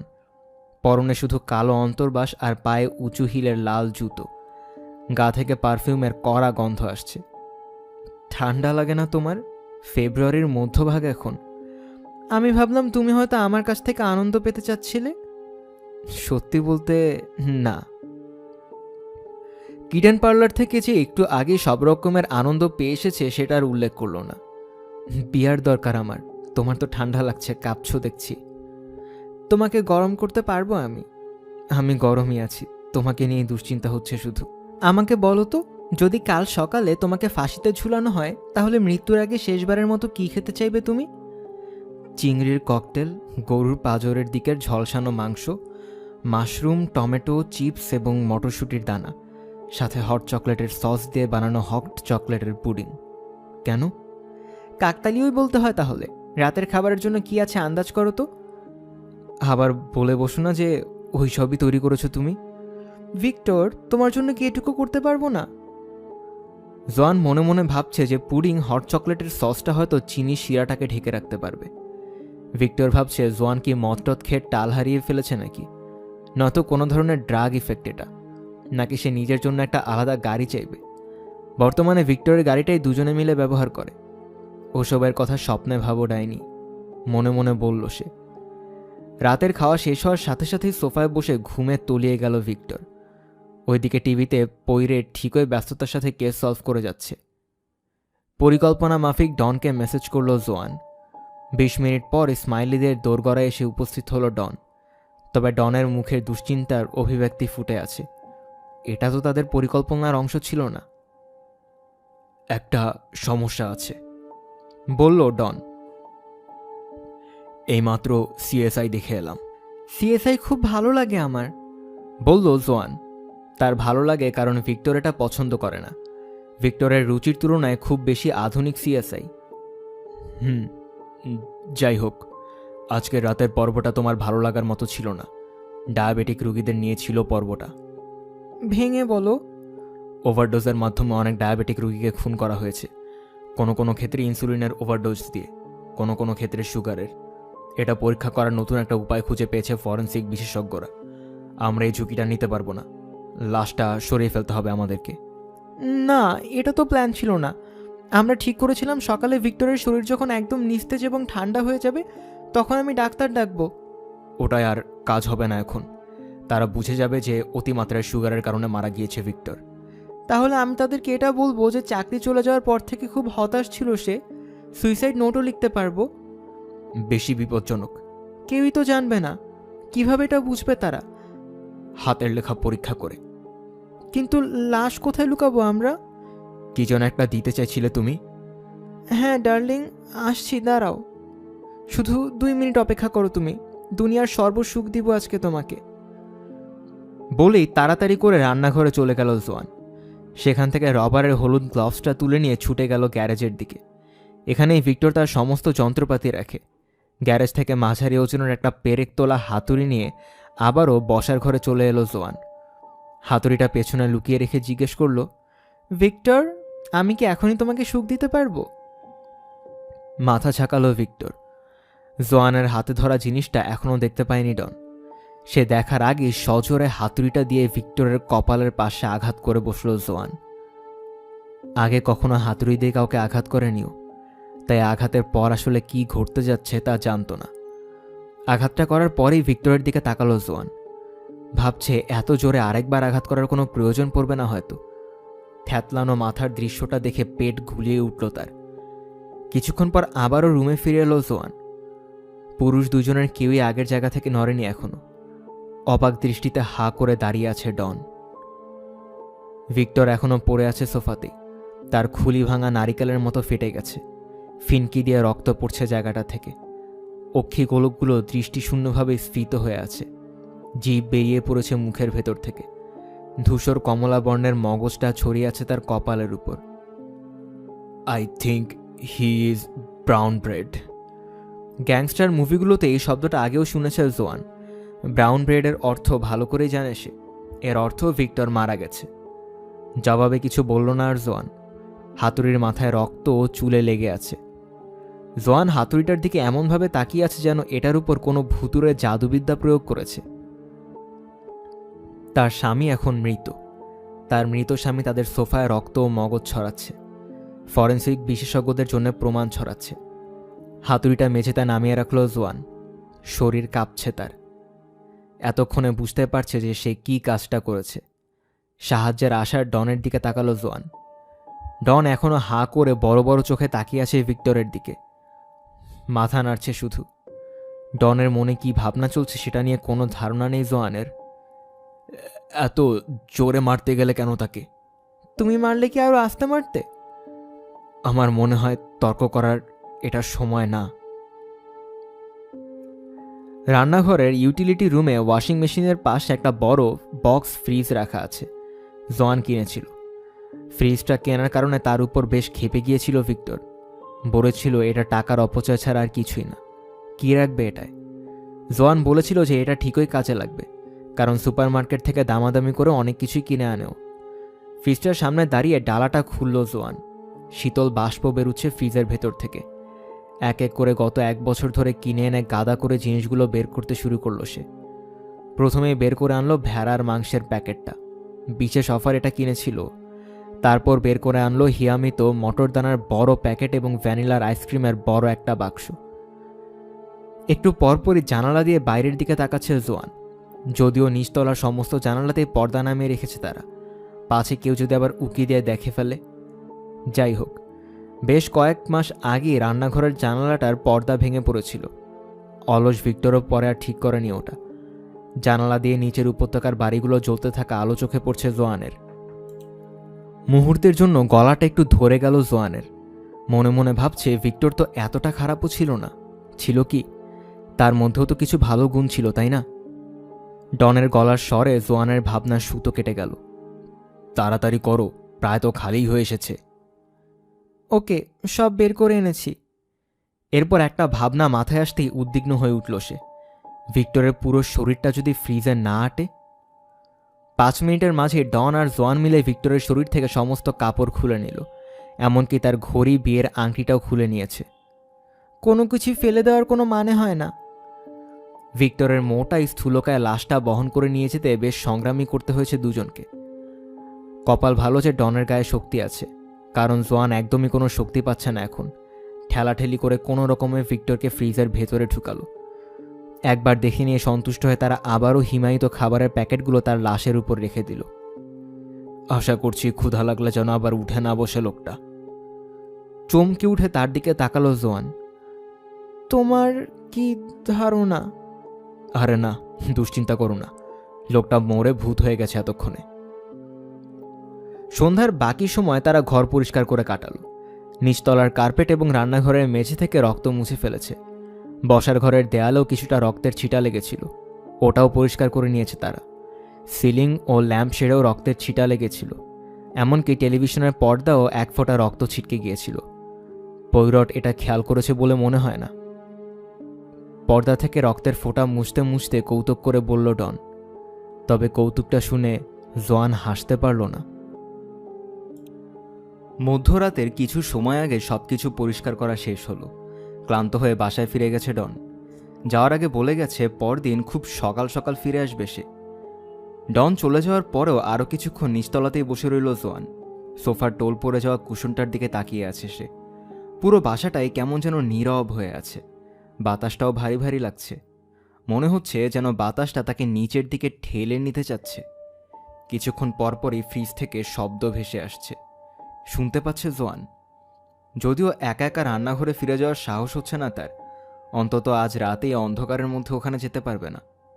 লম্বা একটা সময় ধরে নিচেই বসে রইল জোয়ান। তারপর একটা সময় পা বাড়ালো ওপরতলার দিকে। বাথরুম থেকে ভিক্টরের বডি স্প্রে এবং আফটারশেভের গন্ধ আসছে। বেডরুমেও ভিক্টরের গন্ধ জড়িয়ে আছে, যদিও সেটা তেমন তীব্র নয়। বাথরুমে ঢুকে মেজাজ খারাপ হয়ে গেল তার। বেসিনে ভিক্টরের কয়েক গোছা চুল পড়ে আছে। ভিক্টরের এই দিকটাকেও খুব অপছন্দ করতো সে। সবসময়ই বেসিনে চুল ফেলে রেখে যেত অলস লোকটা। ওগুলো কখনো পরিষ্কারও করতো না। বেসিন থেকে টিস্যুতে চুলের গোছাগুলো তুলে নিল সে, ময়লার ঝুড়িতে ফেলে দিল টিস্যুটা। অন্যমনস্ক থাকায় ময়লার ঝুড়ির খোপটা খট শব্দ করে লেগে যাওয়ার একটু থতমতো খেয়ে গেল সে। খোদা, আমি তো প্রচণ্ড ভীতু, চমকে গিয়ে মনে মনে বলল জোয়ান। বাথরুমের পর্দাটা টেনে দিয়ে বেডরুমে ফিরে এলো সে। বেডরুমের জানালার পর্দাগুলোও টেনে দিল, আশা করছে যেন তাদের খুঁতখুঁতে প্রতিবেশীদের কেউ তাকে না দেখে। এই রাত 2টার দিকে পর্দা টেনে দিতে দেখলে অবাক লাগতে পারে তাদের কাছে, কারণ সাধারণত রাত 11টার দিকেই ঘুমিয়ে পড়ে তারা। নিজের গায়ের পোশাকগুলো খুলে একটা কালো পলিথিনে রেখে দিল জোয়ান। ডন এরকমটাই করতে বলেছিল তাকে। পরদিন সকালে পৌরসভার ময়লা ফেলার গাড়িটাতে এগুলো নিয়ে যাওয়ার কথা। সাথে ভিক্টরের পোশাক আর হাতুড়িটাও নিয়ে যাবে ডন। হাতুড়িটা এখন তার নিজের টুল বক্সে লুকিয়ে রেখেছে সে। নাইট গাউন পরে 2টো অ্যাসপিরিন গিলে নিল জোয়ান। বিছানায় পড়ে থাকা ভিক্টরের ডোরা কাটা জামাটা তুলে নিয়ে মেঝেতে ফেলে দিল। তারপর লাইট বন্ধ করে শূন্য বিছানায় শুয়ে পড়ল। বিছানাটা এখনও ভিক্টরের ঘ্রাণ জড়িয়ে আছে। সাথে সাথে আবার লাইটটা জ্বালিয়ে নিল জোয়ান। আজ রাতের অন্ধকারটা ভয় পাচ্ছে সে। অনেক কিছুই ঘুরছে তার মাথার ভেতর। পরদিন তাকে অনেকগুলো কাজ করতে হবে। বিছানার অপর প্রান্তে শেলফের পাশে থাকা টেলিভিশনের শূন্য পর্দার দিকে তাকালো সে। তারপর চোখ ফেরালো মেঝেতে পড়ে থাকা ভিক্টরের বাদামি রঙের চামড়ার স্লিপারগুলো এবং বিছানার পাশে রেখে দেওয়া আগাথা ক্রিস্টির বইগুলোর দিকে। রাতের নীরবতাকে শুনছে। নীরবতাটা কি অনেক উচ্চস্বরের মনে হচ্ছে তার কাছে। ক্ষীণ দুর্বল একটা শব্দ কানে বাজছে তার। দূর থেকে পুলিশের গাড়ি বা অ্যাম্বুলেন্সের বা হয়তো কোনো ফায়ার সার্ভিসের গাড়ির সাইরেনের শব্দ ভেসে আসছে। এরপর 2 বিড়ালের ঝগড়ার শব্দ। এদের একটা যে গ্রেগরি তা নিয়ে কোনো সন্দেহ নেই। রাত 2:59, তারপর 3টা, তারপর 3:01। টেলিভিশন চালু করলো জোয়ান। টিভিতে এক উপস্থাপক স্টুডিওর অডিয়েন্সদের সাথে কথা বলছে। আমার সাথে মেরি নামের একজন মহিলা আছেন। এখানে কি এমন কেউ আছেন যে সাম্প্রতিককালে মেরি নামের কাউকে হারিয়েছেন? সাধারণত এই অনুষ্ঠানগুলো ভালো লাগে তার, কিন্তু আজ রাতে এগুলোকে কেমন যেন অস্বস্তিকর লাগছে তার। চ্যানেল পাল্টালো জোয়ান। বিগ ব্রাদার চলছে একটা চ্যানেলে। 2 তরুণ যুবক ও একটা মোটা সোনালি চুলো মেয়ে বসে আছে একসাথে, সিগারেট খাচ্ছে আর কথা বলছে। কয়েক মিনিট তাদের কথাবার্তা শুনে আবারও চ্যানেল পাল্টে দিল জোয়ান। পুরনো একটা মুভি দেখাচ্ছে। এভাবেই পাল্টাতে থাকলো সবকিছু। হঠাৎ করে একটা কালো দাস্তানা পরে রাখা হাত ঘুষি দিয়ে জানালো ভেঙে হাত ঢুকিয়ে ভেতরে লাগানো দরজাটা খুলে দিচ্ছে। দৃশ্যটা দেখার সাথে সাথে চ্যানেলটা পাল্টে ফেলল জোয়ান। আবারও ঘড়ির দিকে তাকালো সে। 3:14। বাথরুমে যাওয়া দরকার তার। অতিরিক্ত কফি খাওয়ার কুফল। বিছানা থেকে উঠে বাথরুমের দিকে পা বাড়ালো সে। কাজ শেষে বেসিনে হাত ধুতে গিয়ে জমে গেল জোয়ান। ভিক্টরের 2টো কালো লম্বা চুলের গোছা তার হাতের সাথে লেপ্টে আছে। তুমি ওটা কল্পনা করেছিলে? বলল ডন। সকাল 9টার আগেই চলে এসেছে সে। না ডন, আমি কল্পনা করিনি। নিশ্চয়ই করেছো। তোমার স্নায়ু খুব দুর্বল হয়ে যাচ্ছে। আমি কল্পনা করিনি। ময়লার ঝুড়ির ঢাকনা খুলে দেখেছি আমি। সেখানে এখনো টিস্যুর মধ্যে চুলের গোছাগুলো পড়ে আছে। তুমি হয়তো ওগুলো ফেলতে ভুলে গিয়েছিলে। আমরা দুজন খুব ক্লান্ত। চলো বিছানায় যাই। খুব কামুকে হয়ে আছি আমি। চুলগুলো ফেলতে ভুলে যাইনি আমি। আর আমরা এখন বিছানায় যেতে পারবো না। পুলিশের কাছে যেতে হবে আমাকে। তুমিই বলেছিলে, এবং আমাকেও কাজে যেতে হবে। তুমি বলেছিলে স্বাভাবিক আচরণ করতে। হ্যাঁ, স্বাভাবিক। তাই তো বলছি, চলো বিছানায় যাই। এটাই স্বাভাবিক। ভিক্টরকে ফ্রিজে রেখে বিছানায় যেতে পারবো না আমি। বোঝার চেষ্টা করো, আমরা একসাথে থাকার জন্যই তো এটা করেছি। আমি পারবো না। এটা ঠিক হবে না। এখন ওইসবের কোনো ইচ্ছা হচ্ছে না আমার। তোমার জন্য তো সব ঠিকই আছে। তুমি বাসায় তোমার আদরের বউয়ের কাছে চলে যেতে পারবে, আর ফ্রিজে পড়ে থাকা স্বামীকে নিয়ে আমাকে একাই থাকতে হবে। ঠিক আছে তো তো তো এইটুকু কি শুধু বলতে পারবে তুমি? আমি ভালোবাসি তোমাকে। আমিও তোমাকে ভালোবাসি, কিন্তু আমাদেরকে শুধু শুধু কি? আমাকে তোমার সাহায্য করতে হবে। আমাদেরকে শান্ত থাকতে হবে। আমি একদমই শান্তই আছি। আচ্ছা, ঠিক আছে। ঠিক নেই? তাহলে এটাকে ঠিক করতে হবে আমাদের। ওকে ওকে। প্ল্যান, আমাদেরকে পরিকল্পনা মাফিক চলতে হবে। আমরা পরিকল্পনা মাফিকই চলব। তো বেসিন থেকে ফেলতে ভুলে যাওয়া দুটো চুল নিয়ে আর আতঙ্কিত হতে পারবে না তুমি, ঠিক আছে? ঠিক আছে। আধ ঘন্টা পর গাড়িতে করে ব্রাইটন পুলিশ স্টেশনের সামনে এসে থামল জোয়ান। গত 3 বছর ধরেই ভিক্টরের বেগুনি রঙের এই ভক্সহল অ্যাস্ট্রো কনভার্টিবলটা নিয়ে প্রায় মারামারি চলছে ইবেতে। মিটারে গাড়িটা পার্ক করে নিচে নেমে এলো জোয়ান। প্রবেশ করুন লেখা দরজাটা দিয়ে ভেতরে ঢুকে দেখলো থানার ভেতর একটা লম্বা লাইন। সেও গিয়ে লাইনে দাঁড়ালো। ফ্রন্ট ডেস্কের কাছে পৌঁছার অপেক্ষা করতে করতে দেয়ালে সেটা রাখা নোটিশগুলো পড়ে দেখছে সে। একটা জায়গায় লেখা আছে নিখোঁজ ব্যক্তিসমূহ। এই শিরোনামে অনেকগুলো ক্লোজ আপ মুখের ছবি এবং প্রতিটা ছবির নিচেই একটা সাধারণ বাক্য লিখে রাখা আছে। আপনি যদি এই মানুষটাকে দেখে থাকেন তাহলে দেরি না করে দ্রুতই আপনার নিকটস্থ পুলিশ স্টেশনে যোগাযোগ করুন। চেহারাগুলোর একটাও পরিচিত নয় জোয়ানের।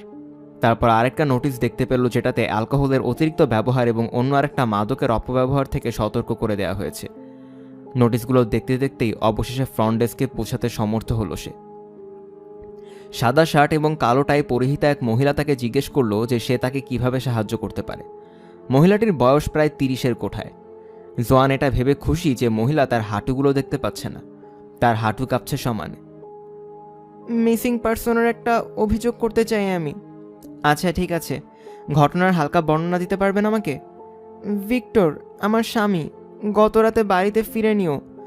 আমি দুশ্চিন্তা করছি কারণ সেও এটা একটু অস্বাভাবিক, মানে অস্বাভাবিক না, ওই জীবনে কখনো এমনটা করেনিও। আসলে সন্ধ্যায় কাজের পর। প্রতিটা শব্দ উচ্চারণ করতে গিয়েই তোতলাচ্ছে সে। প্রচণ্ড দ্বিধান্বিত লাগছে তার। ওই সবসময় কাজের পর বাসায় ফিরে আসতো আমার স্বামী। বুঝেছি।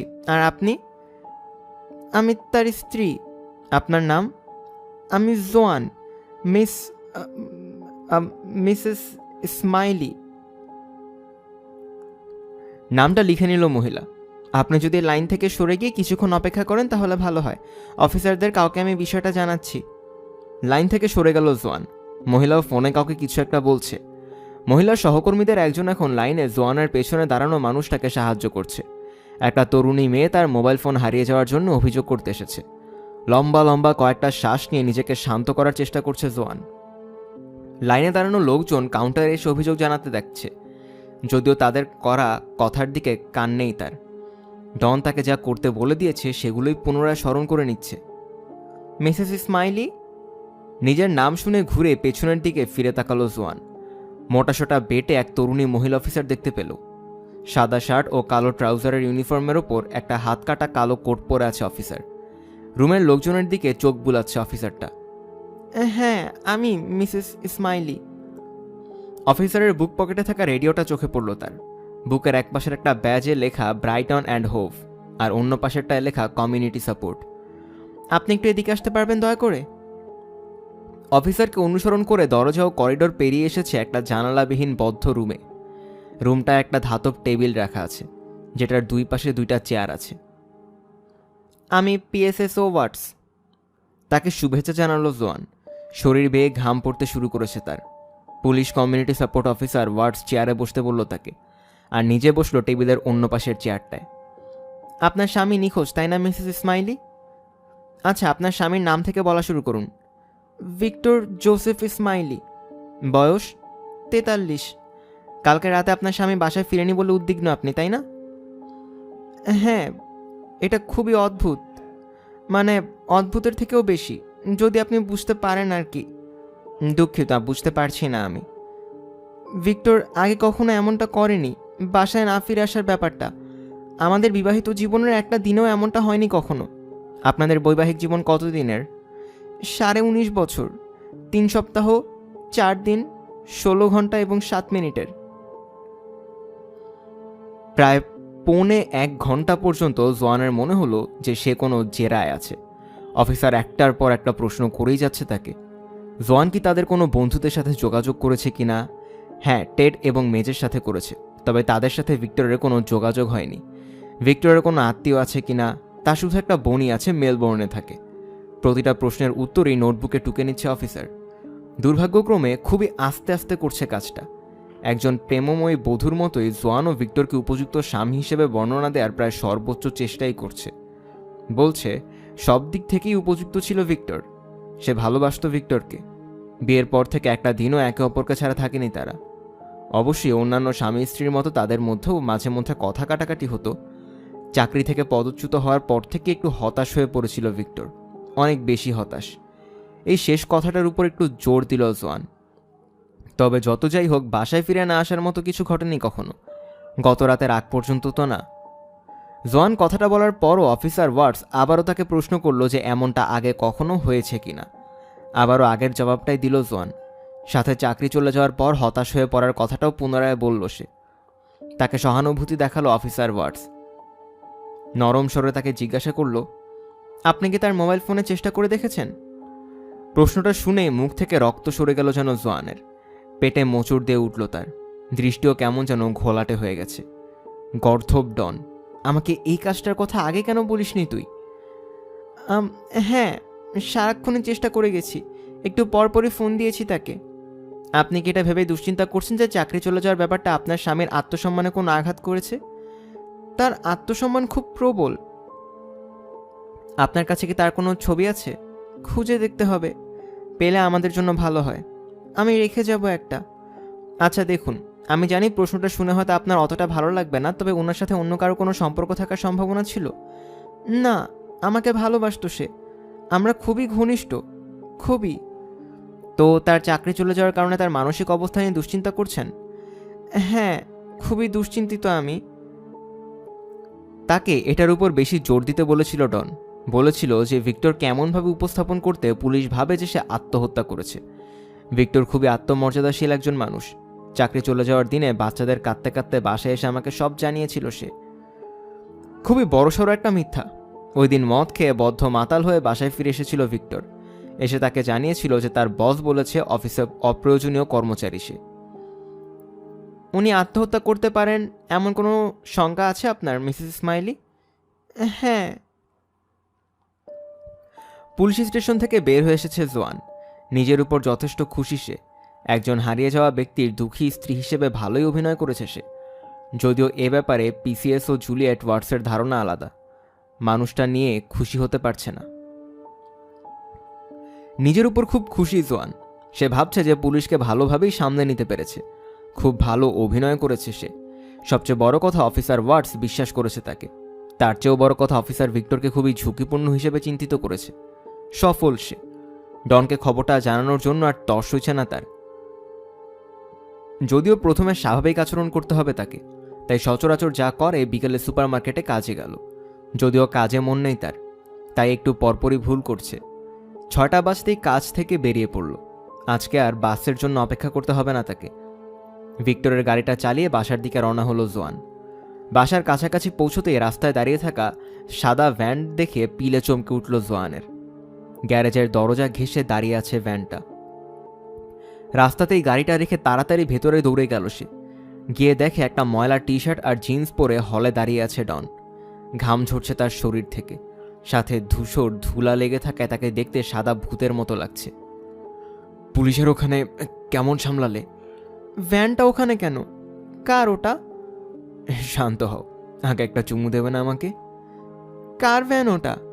শান্ত হও, এক বন্ধুর কাছ থেকে ধার এনেছি ওটা। ওটা কেন এনেছি সেটা একটু পরে দেখাচ্ছি তোমাকে। তো তো তো পুলিশ স্টেশনে কেমন সামলালে? মসৃণভাবেই সামলেছি। হা, তুমি তো দেখছি তারকা অভিনেত্রী। তুমি তো ঘেমে নিয়ে আছো একদম। তুমি যখন তারকা অভিনেত্রীর মতো অভিনয়ে ব্যস্ত ছিলে তখন আমি কাজ করছিলাম। নিজেকে তারকা অভিনেত্রীর মতো মনে করতে পারছে না জোয়ান। মদ পান করা দরকার তার। 1 গ্লাস ওয়াইন দরকার এখন। ওটা খেয়ে এরপর আরও 1 গ্লাস, এরপর আরও এবং আরও। তবুও সবশেষে খুব সম্ভবত আরও 1 গ্লাস লাগবে তার। ভিক্টরকে ফোন করা দরকার আমার। সে উত্তর দিয়ে বসলে কিন্তু চমকে যাবে। এটা কিন্তু ফানি না। পুলিশ জিজ্ঞেস করেছিল আমি তাকে ফোন করেছি কিনা। ফোনের ব্যাপারটা ভাবা উচিত ছিল। বোকামি করেছি। তুমি ফোনের কথা ভাবনি কেন? জানি না, ভুলে গিয়েছিলাম হয়তো। ভালো। আর কি কি নিয়ে এখনো ভাবনি আমরা? তুমি তো বলেছিলে যে সবই গুছিয়ে রেখেছো। পারফেক্ট মার্ডারের পুরোটাই তো পরিকল্পনা করে রেখেছিলে। হ্যাঁ, করেছিলামই তো। তবে সেটা তো সুগারের ব্যাপারে। তুমি যে হাতুড়ি দিয়ে মেরে বসবে সেটা তো ভাবিনি আগে। সুগারের ব্যাপারে রিস্কের কথা আরও আগে জানা উচিত ছিল তোমার। হ্যাঁ, তবে এখন যেটা যেভাবে আছে ওগুলো নিয়েই তো ভাবতে হবে আমাদেরকে। তুমি দুশ্চিন্তা করো না, আমি সব ঠিকঠাক করে রেখেছি। ব্যাগ থেকে মোবাইলটা বের করে ভিক্টরের নাম্বারে ডায়াল করলো জোয়ান। হলের টেবিলের ওপর ভিক্টরের নোকিয়া মোবাইলটা 6 বার বেজে বন্ধ হয়ে গেল। একটু পরেই ভয়েস মেইলে ভিক্টরের গলার স্বর শুনতে পেল সে। Hello, Victor smiley. আমি দুঃখিত যে এই মুহূর্তে ফোনটা ধরতে পারছি না। এই মুহূর্তে কথা বলার অবস্থায় নেই। প্লিজ আমাকে একটা মেসেজ রেখে দিন, আমি পরে আপনাকে কল ব্যাক করব। ভিক্টরের কণ্ঠটা শুনে একটা অদ্ভুত অনুভূতি হচ্ছে জোয়ানের। তার মনে কাঁটা দিয়ে উঠছে। হ্যালো ভিক্টর, কোথায় তুমি? মিথ্যুক।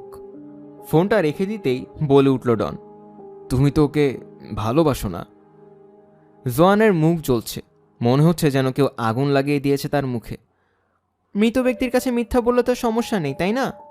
তার ফোনটা লুকিয়ে ফেলা দরকার আমাদের। পরে একবার এটার কথা মনে করে দিও তো, কোথাও পুঁতে ফেলতে হবে। তোমার ওরকম মেসেজ রাখা একদমই ঠিকই হয়নি, গাধামি করেছো। মেসেজ না রাখলে ওটা গাধামিই হতো। এটা গাধামিই ছিল। তুমি আতঙ্কিত হয়ে আছো, আমাদেরকে আতঙ্কিত হলে চলবে না। ড্রিঙ্ক দরকার আমার। ডনকে অনুসরণ করে হল পেরিয়ে গ্যারেজে চলে এলো জোয়ান। প্রচণ্ড ঠান্ডা হয়ে আছে জায়গাটা। বাতাসের সাথে ধুলা উড়াচ্ছে বলে ভালো করে কিছু দেখতেও পাচ্ছে না। কাশতে শুরু করেছে সে। সাধারণত রাতে এখানে অ্যাস্ট্রা গাড়িটা রেখে দেয় ওরা, তবে আজ রাতে কোনো জায়গা নেই এখানে। গ্যারেজের ঠিক মাঝখানে ডনের খোঁড়া গর্ত দেখা যাচ্ছে। গর্তটা প্রায় 6 ফুট লম্বা এবং 3 ফুট চওড়া। গর্তের দুই পাশেরই কনক্রিটের টুকরো এবং মাটি ছড়িয়ে ছিটিয়ে পড়ে আছে। দেয়ালের কাছে জড়ো করে রাখা কয়েক বস্তা সিমেন্ট এবং শাবল, 2টা কোদাল সহ আরও কয়েকটা যন্ত্র চোখে পড়ল জোয়ানের। এই তো এসে গেছি। সারাদিন এটা নিয়েই ব্যস্ত ছিলাম। আমি হচ্ছি 1 সদস্য বিশিষ্ট VDT. VDT? Victor disposal team. এটা কিন্তু মজার কিছু নয়। আহা, তুমি তো তাকে সরিয়ে দিতে চেয়েছিলে। আমার সাহায্য চাচ্ছিলে তাই আমি সাহায্য করেছি। গর্তটার দিকে উকি দিল জোয়ান। 2 ফুটের মতো গভীর গর্তটা। খুব একটা গভীর না। এখনো কাজ শেষ করিনি। ভিক্টরকে আমরা 6 ফুট নিচে পুঁতে রাখবো। লাশ পচার পর গন্ধ ছড়াক তা চাই না আমি। তুমি নিশ্চয়ই সিরিয়াস না? ভিক্টরকে এখানে কবর দেওয়ার কথা ভাবছো তুমি? আমার গ্যারেজে? এটাই উপযুক্ত জায়গা। আমি আগে রাজমিস্ত্রি ছিলাম, মনে আছে? আমি আবার একদম নিখুঁতভাবে ওটা পাকা করে দিতে পারবো। কেউ কখনোই জানবে না। কিন্তু আমি তো জানবো। তখনই ডোরবেলটা বেজে উঠল। শব্দটা শুনেই জমে গেছে দুজন। কে এসেছে জানি না। তাড়াতাড়ি করে উপরে উঠে ভিক্টরের ডেন হিসেবে ব্যবহার করা রুমটায় চলে গেল জোয়ান। রুমের জানালা দিয়ে নিচে তাকালো। 2জন পুলিশ অফিসার দাঁড়িয়ে আছে তার বাড়ির দরজার সামনে। অফিসার 2জনই পুরুষ। ইউনিফর্মের উপর একটা কালো কোট এবং মাথায় ডোরাকাটা পুলিশের টুপি পরে আছে। জোয়ান উপর থেকে দেখছে তাদেরকে। দরজার সামনে দাঁড়িয়ে থাকতে থাকতে 2জনই অধৈর্য হয়ে উঠেছে। তাড়াতাড়ি করে নিচে নেমে গ্যারেজে গিয়ে ডনকে আরও চুপচাপ থাকতে বলল। তারপর দৌড়ে আসলো মূল দরজার কাছে। খুবই উত্তেজিত হয়ে আছে ও। আপনাদেরকে এভাবে দাঁড় করে রাখার জন্য দুঃখিত। বাথরুমে ছিলাম আমি। মিসেস স্মাইলি, আমি সার্জেন্ট রোজ আর ও পিসি ব্ল্যাক, ব্রাইটন পুলিশ। হ্যাঁ, হ্যালো। ভিক্টরের কোনো খোঁজ পেয়েছেন? আমার স্বামীকে কি খুঁজে পেয়েছেন? না ম্যাডাম, এখনো পাইনি। মনে হয় আপনিও কোনো খোঁজ পাননি এখনো। না। ভেতরে আসতে পারি আমরা? হ্যাঁ হ্যাঁ, অবশ্যই আসুন। এখানে আসার জন্য ধন্যবাদ আপনাদেরকে। তাড়াতাড়ি করে দরজার সামনে থেকে সরে তাদেরকে ভেতরে প্রবেশের জায়গা করে দিল জোয়ান। 2 অফিসারই তাদের মাথার টুপি খুলে ফেলেছে। সার্জেন্ট রোজের বয়স 40-এর কোটায়। চুলগুলো ছোট এবং কালো, মাঝে মধ্যে কিছু কিছু ধূসর হতে শুরু করেছে। চেহারাটাও বন্ধুবৎসল। তাদেরকে নিয়ে লিভিং রুমে আসার পথে হলের টেবিলে পড়ে থাকা ভিক্টরের ফোনটা চোখে পড়ল জোয়ানের। প্রথমে আটকে উঠেছিল, তারপর বুঝতে পারলো যে পুলিশরা তো আর জানে না যে এটা কার ফোন। পুলিশ 2জনকে আসন দেখিয়ে দিয়ে বসার অনুরোধ করল জোয়ান। তারপর তাদের মুখোমুখি অবস্থানে থাকা আর্ম চেয়ারটায় বসল সে। চেহারায় যতটা সম্ভব দুঃখী ভাব ফুটিয়ে তোলার চেষ্টা করেছে। নোটবুক বের করে আনলো সার্জেন্ট রোজ। কনস্টেবলও একই কাজ করল। রাস্তায় থাকা ওই ভ্যানটা কি আপনাদের, মিসেস স্মাইলি? ওই সাদাটা? প্রশ্নটা শুনে অফিসার দুজন একে অপরের দিকে তাকালো। এটা দেখে আরও অস্বস্তিতে পড়ে গেছে জোয়ান। হ্যাঁ, ওই সাদাটাই। না না, আমাদের না, আমাদের প্লাম্বারের ভ্যান ওটা। পানির লাইন বা ড্রেনেজের সিস্টেমে কোনো সমস্যা হয়েছে? কপাল দিয়ে টুপটুপ করে ঘাম পড়ছে জোয়ানের। সিরিয়াল কিলার ডেনিস নিলসেনকে নিয়ে বানানো একটা টিভি শো এর কথা মনে পড়ছে তার। ভিক্টর বেশ পছন্দ করত শোটা। ওটাতে দেখিয়েছিল যে নিলসন এক তরুণকে খুন করে টুকরো টুকরো করে ফেলেছে। পরে কাটা টুকরোগুলো কিচেন সিঙ্ক এবং কমোডের ভেতর দিয়ে ফ্লাশ করে দিয়েছিল। তাতে পানির লাইনগুলো জ্যাম হয়ে গিয়েছিল। পরে পরিষ্কার করার দলটা নলের ভেতর থেকে মানুষের লাশের টুকরো খুঁজে পেয়েছিল। এভাবেই ধরা পড়েছিল নিলসেন। বাড়তে থাকা আতঙ্কের কারণে গলার স্বরই আটকে গেছে জোয়ানের। কোনো রকমে চিকন সুরে বলল, না না, ওরকম কিছু না, শুধু বাথরুমের কল এবং নতুন শাওয়ারটা ঠিক করার জন্যে। ভিক্টর আর আমি মিলে আমাদের বাথরুমটাকে নতুনভাবে সাজাচ্ছি। আপনাদের মিস্ত্রি দেখি বেশ নিঃশব্দে কাজ করে। আসলে খুব ভালো কারিগর। সে যে এখন এখানে আছে এটা বোঝারও কোনো উপায় নেই। একমাত্র বাইরের ওই ভ্যানটা ছাড়া। হ্যাঁ। আবারও নীরবতা নেমে এলো তাদের মাঝে। এবারেরটা আগের বারের থেকেও বেশি লম্বা, অস্বস্তিও বেশি। কিছু সময় চুপ থাকার পর সার্জেন্ট রোজ বলল, মিসেস স্মাইলি, আপনার স্বামীর ঘটনার জন্য আন্তরিকভাবে দুঃখিত। আমরা এখানে এসেছি আপনার স্বামীর ব্যাপারে কিছু ব্যাপার জানতে। ধন্যবাদ, খুবই কৃতজ্ঞ আমি আপনাদের প্রতি। আমার খুবই খারাপ লাগছে তার জন্য, খুবই খারাপ। মিসিং পার্সনের অভিযোগটা করার সময় আপনি বলেছিলেন যে আপনার স্বামীর ডায়াবেটিস ছিল। আপনি কি জানেন উনি সাথে করে কোনো ওষুধ নিয়ে গেছেন কিনা? মনে হয় সবসময় ওগুলো সাথে রাখে ওর। আপনি কি চেক করে দেখেছিলেন গতকাল বের হওয়ার সময় উনি সেগুলো সাথে করে নিয়ে গেছেন কিনা? রবিবার সন্ধ্যাতে ওনাকে সর্বশেষবার দেখেছিলেন আপনি, তাই না? হ্যাঁ, রবিবার সন্ধ্যাতে। রবিবারের ঘটনাগুলো কি আপনি আরেকবার বলতে পারবেন আমাদেরকে? আমার শরীর ভালো ছিল না ওই দিন, আগে ভাগে শুয়ে পড়েছিলাম। ভিক্টর তখন বাসায় টেলিভিশনে কিছু একটা দেখছিল। পরদিন সকালে উঠে দেখি সে নেই।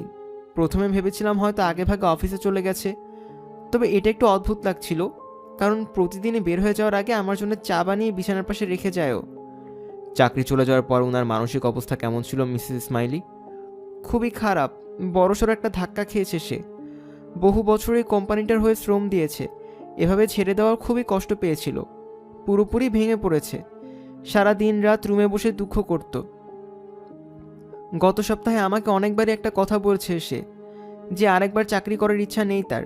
এভাবে চাকরিচ্যুত হওয়া সহ্য করতে পারবে না। পুরোপুরি ভেঙে পড়েছে সে। বিকালের দিকে স্ট্যানলি স্মিথ অ্যান্ড সন্সে গিয়েছিলাম আমরা। আপনার স্বামী তো ওখানেই কাজ করে বা করত। মিস ইসমাইলির মানসিক অবস্থার ব্যাপারে ওনার বেশ কয়েকজন সহকর্মীর সাথে কথা বলেছি আমরা। যতজনের সাথে আমরা কথা বলেছি তাদের সবাই বলেছে উনি খুব খুশি ছিলেন। গতকাল তো ওনার কোম্পানিতে চাকরির শেষ সপ্তাহের প্রথম দিন ছিল। একজন বলল যে গতকাল নাকি উনি গুনগুন করে গান গাইছিলেন আর হাসছিলেন। উনি নাকি এটাও বলেছিলেন যে জীবনে প্রথমবারের মতো নিজেকে মুক্ত অনুভব করছেন। বলেছিলেন বাকি সময়টা তিনি উপভোগ করে কাটাবেন। একই অফিসে বসে থাকতে থাকতে নাকি ওনার জীবন ছোট হয়ে গিয়েছিল। এটাই আমার ভিক্টর, চোখ দিয়ে অশ্রু ঝরানোর চেষ্টা করছে। খুবই আত্মসম্মানবোধ সম্পন্ন এক মানুষ ছিল ও। অফিসে কীরকম ছিল জানি না, বাসায় খুবই দুঃখ অনুভব করত। আপনি মাত্র বললেন যে খুব আত্মসম্মানবোধ সম্পন্ন একজন মানুষ ছিল। কি বলছি আমি এসব? আমার অবস্থাটা তাহলে বুঝুন। ও আছে, আমার ভিক্টর খুবই আত্মমর্যাদা সম্পন্ন একজন লোক ছিল। সে কখনোই কোম্পানির লোকগুলোকে ভাবতে দিবে না যে তারা জিতেছে। সবার সামনে ভালো থাকার ভান করছে। বোঝা যাচ্ছে যে চাকরি চলে যাওয়া নিয়ে কোনো দুঃখই নেই তার। তবে ভেতরে ভেতরে একদম ভেঙে পড়েছে ও। বাসায় ফিরে শুধু অনবরত কাঁদতই সে। প্লিজ খুঁজে বের করুন তাকে। তাড়াহুড়ো করে কোনো দুর্ঘটনা ঘটায় কি না, আমার খুবই ভয় লাগছে। আমরা আমাদের সেরাটা দিয়েই চেষ্টা করব। পুলিশ দুজন বেরিয়ে যেতেই বেজে উঠল ভিক্টরের ফোনটা। দরজা বন্ধ করে এসে টেবিল থেকে ফোনটা তুলে নিল জোয়ান। তার হাতের মধ্যেই কাঁপছে ফোনটা। ডিসপ্লেতে প্রাইভেট নাম্বার ভেসে আছে শুধু।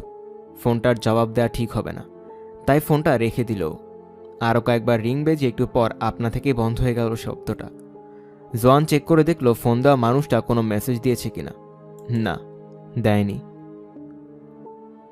কিটেন পার্লারের নিচতলায় বেসমেন্টে বিশ্রাম করার জন্য একটা রুম আছে। ওটাতে বেশ কয়েকটা আরামদায়ক চেয়ার এবং একটা টেলিভিশনও আছে, যাতে মেয়েরা খদ্দেরের জন্য অপেক্ষা করার সময় একটু বিশ্রাম করতে পারে। সন্ধ্যা 7টার দিকে মোবাইলটা নিচে নামিয়ে রেখে একটা সিগারেট ধরালো ক্যামিলা। সাথে কফিতেও চুমুক দিচ্ছে একটু পরপর। ভিক্টরের জন্য খুব চিন্তিত হয়ে আছে। গতরাত থেকেই লোকটা আর কোনো কল করেনি তাকে, এমনকি মেসেজও দেয়নি। প্রায় সারাদিনই তাকে ফোন করতো বা মেসেজ পাঠাতো ভিক্টর। রাতের দিকে সাধারণত 2-3টা মেসেজ দিত, আর প্রতিদিন সকালে অফিস থেকে একবার ফোন দিত তাকে। ভিক্টর পছন্দ করে ক্যামিলাকে। লোকটা বেশ মজার। মানুষটার সাথে থাকলে নিজেকে নিরাপদ মনে হয় তার। সবচেয়ে বড় কথা, লোকটা অনেক ধনী। ক্যাসপারের ঝামেলাটা দূর করতে পারবে ভিক্টর, তাকে এরকমই কথা দিয়েছিল সে।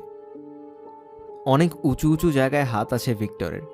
ক্যাসপারকে অতীত করে দেওয়ার কোনো ব্যাপারই না তার জন্যে। আর এখন এই লোকটাই গায়েব হয়ে গেছে। ভিক্টরি অতীত হয়ে গেল কিনা সেটা ভেবেই ক্যামিলার ভয় লাগছে। উদ্বিগ্নভাবে সিগারেটটা টেনে শেষ করে ফেলল ক্যামিলা। আরেকটা ধরাতে যাবে এমন সময় উপর থেকে ডাক আসলো তার নামে। ক্যামিলা, খদ্দের এসেছে তোমার। ভিক্টর এসেছে ভেবে তাড়াতাড়ি করে সিঁড়ি বেয়ে উপরে উঠল ক্যামিলা, কিন্তু না, আসেনি ভিক্টর। পুলিশ চলে যাওয়ার পর ভ্যানটা নিয়ে বেরিয়ে পড়ল ডন। সারা সন্ধ্যা জুড়ে ড্রাইভওয়েতে রেখে দিল প্রতিবেশীরা সন্দেহ করে বসতে পারে।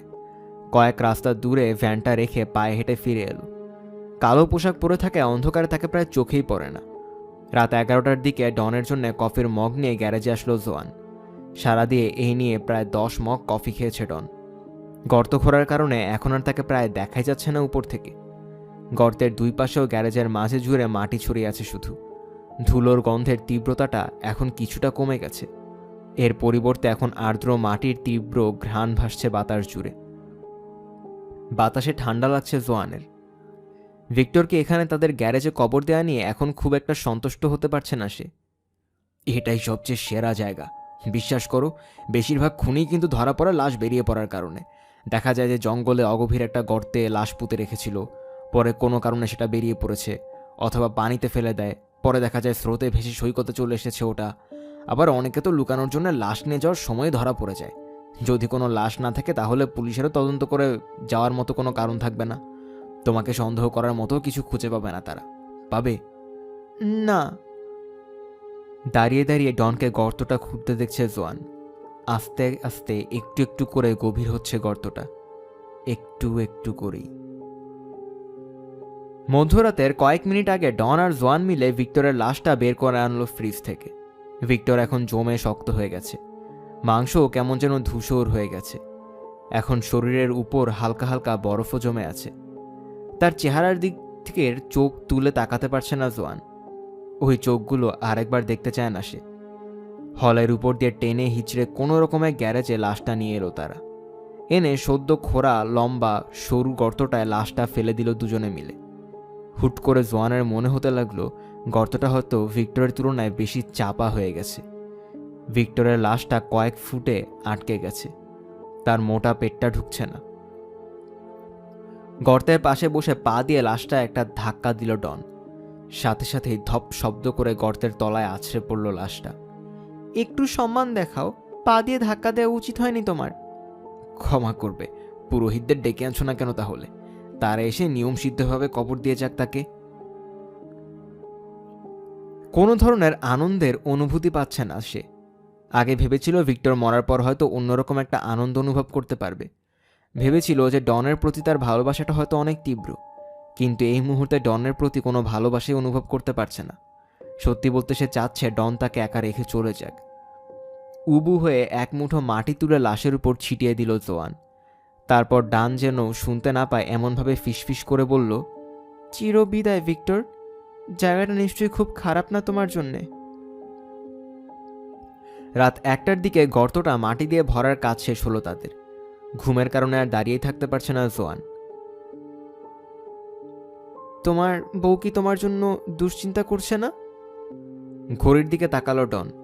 ম্যান্ডি এতক্ষণে ঘুমিয়ে পড়েছে। আসার আগে বলে এসেছি আজকে অনেক রাত হতে পারে ফিরতে। হিথ্রো এয়ারপোর্ট থেকে ভোর সকালে যাত্রী তুলে নিতে হবে আমাকে। তাই তাকে বলে এসেছি যে আজকে পুরো রাতই হয়তো কাজে থাকতে হবে আমাকে। চিন্তা করো না তুমি। জোয়ানের পুরো শরীর জুড়েই গর্তের মাটি লেগে আছে। আর ওইদিকে ডন লাফিয়ে লাফিয়ে পা দিয়ে সমান করছে গর্তটা। কিছুক্ষণ এরকম করার পর আবারও গ্যারেজের মেঝের মতো সমতল হয়ে গেল জায়গাটা। আরও একবার কফি খেয়ে সিমেন্টের বস্তাটা খুলল ডন। কাজটা পুরোপুরি শেষ হতে প্রায় রাত 4টার মতো লাগলো। আস্তে আস্তে সিমেন্ট দিয়ে একটু একটু করে গর্তটা ঢেকে দিতে শুরু করলো সে।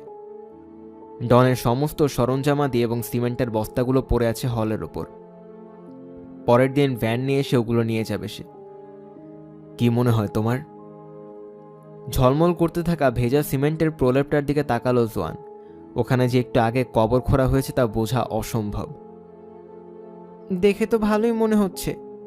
কালকের আগ পর্যন্ত ওটার উপর পা ফেলা ঠিক হবে না।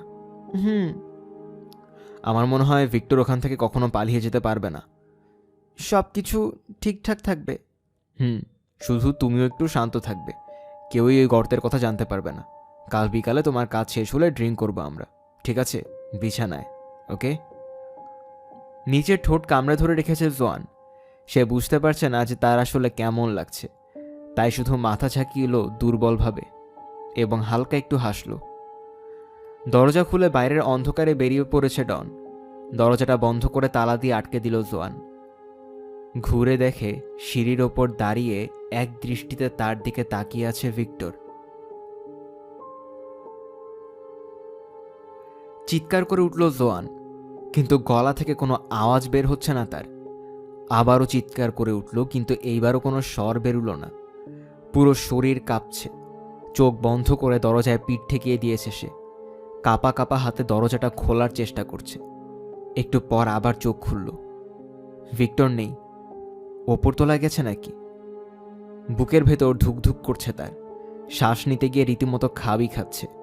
উপরের অন্ধকারের দিকে তাকালো, শোনার চেষ্টা করছে। নীরবতা ছাড়া আর অন্য কিছুই শুনতে পেল না সে। রান্নাঘর থেকে জোরালো ঝনঝন শব্দ ভেসে আসতে শুনে ভয়ে কুঁকড়ে গেল জোয়ান। সাথে সাথেই বুঝতে পারল যে তাদের বিড়ালটার কাজ এটা। হলে বেরিয়ে এসেছে গ্রেগরি। জোয়ানের দিকে তাকিয়ে আছে, রাঙাচ্ছে প্রাণীটা, যেন জানতে চাচ্ছে এখনো এত রাত জেগে কি করছে জোয়ান।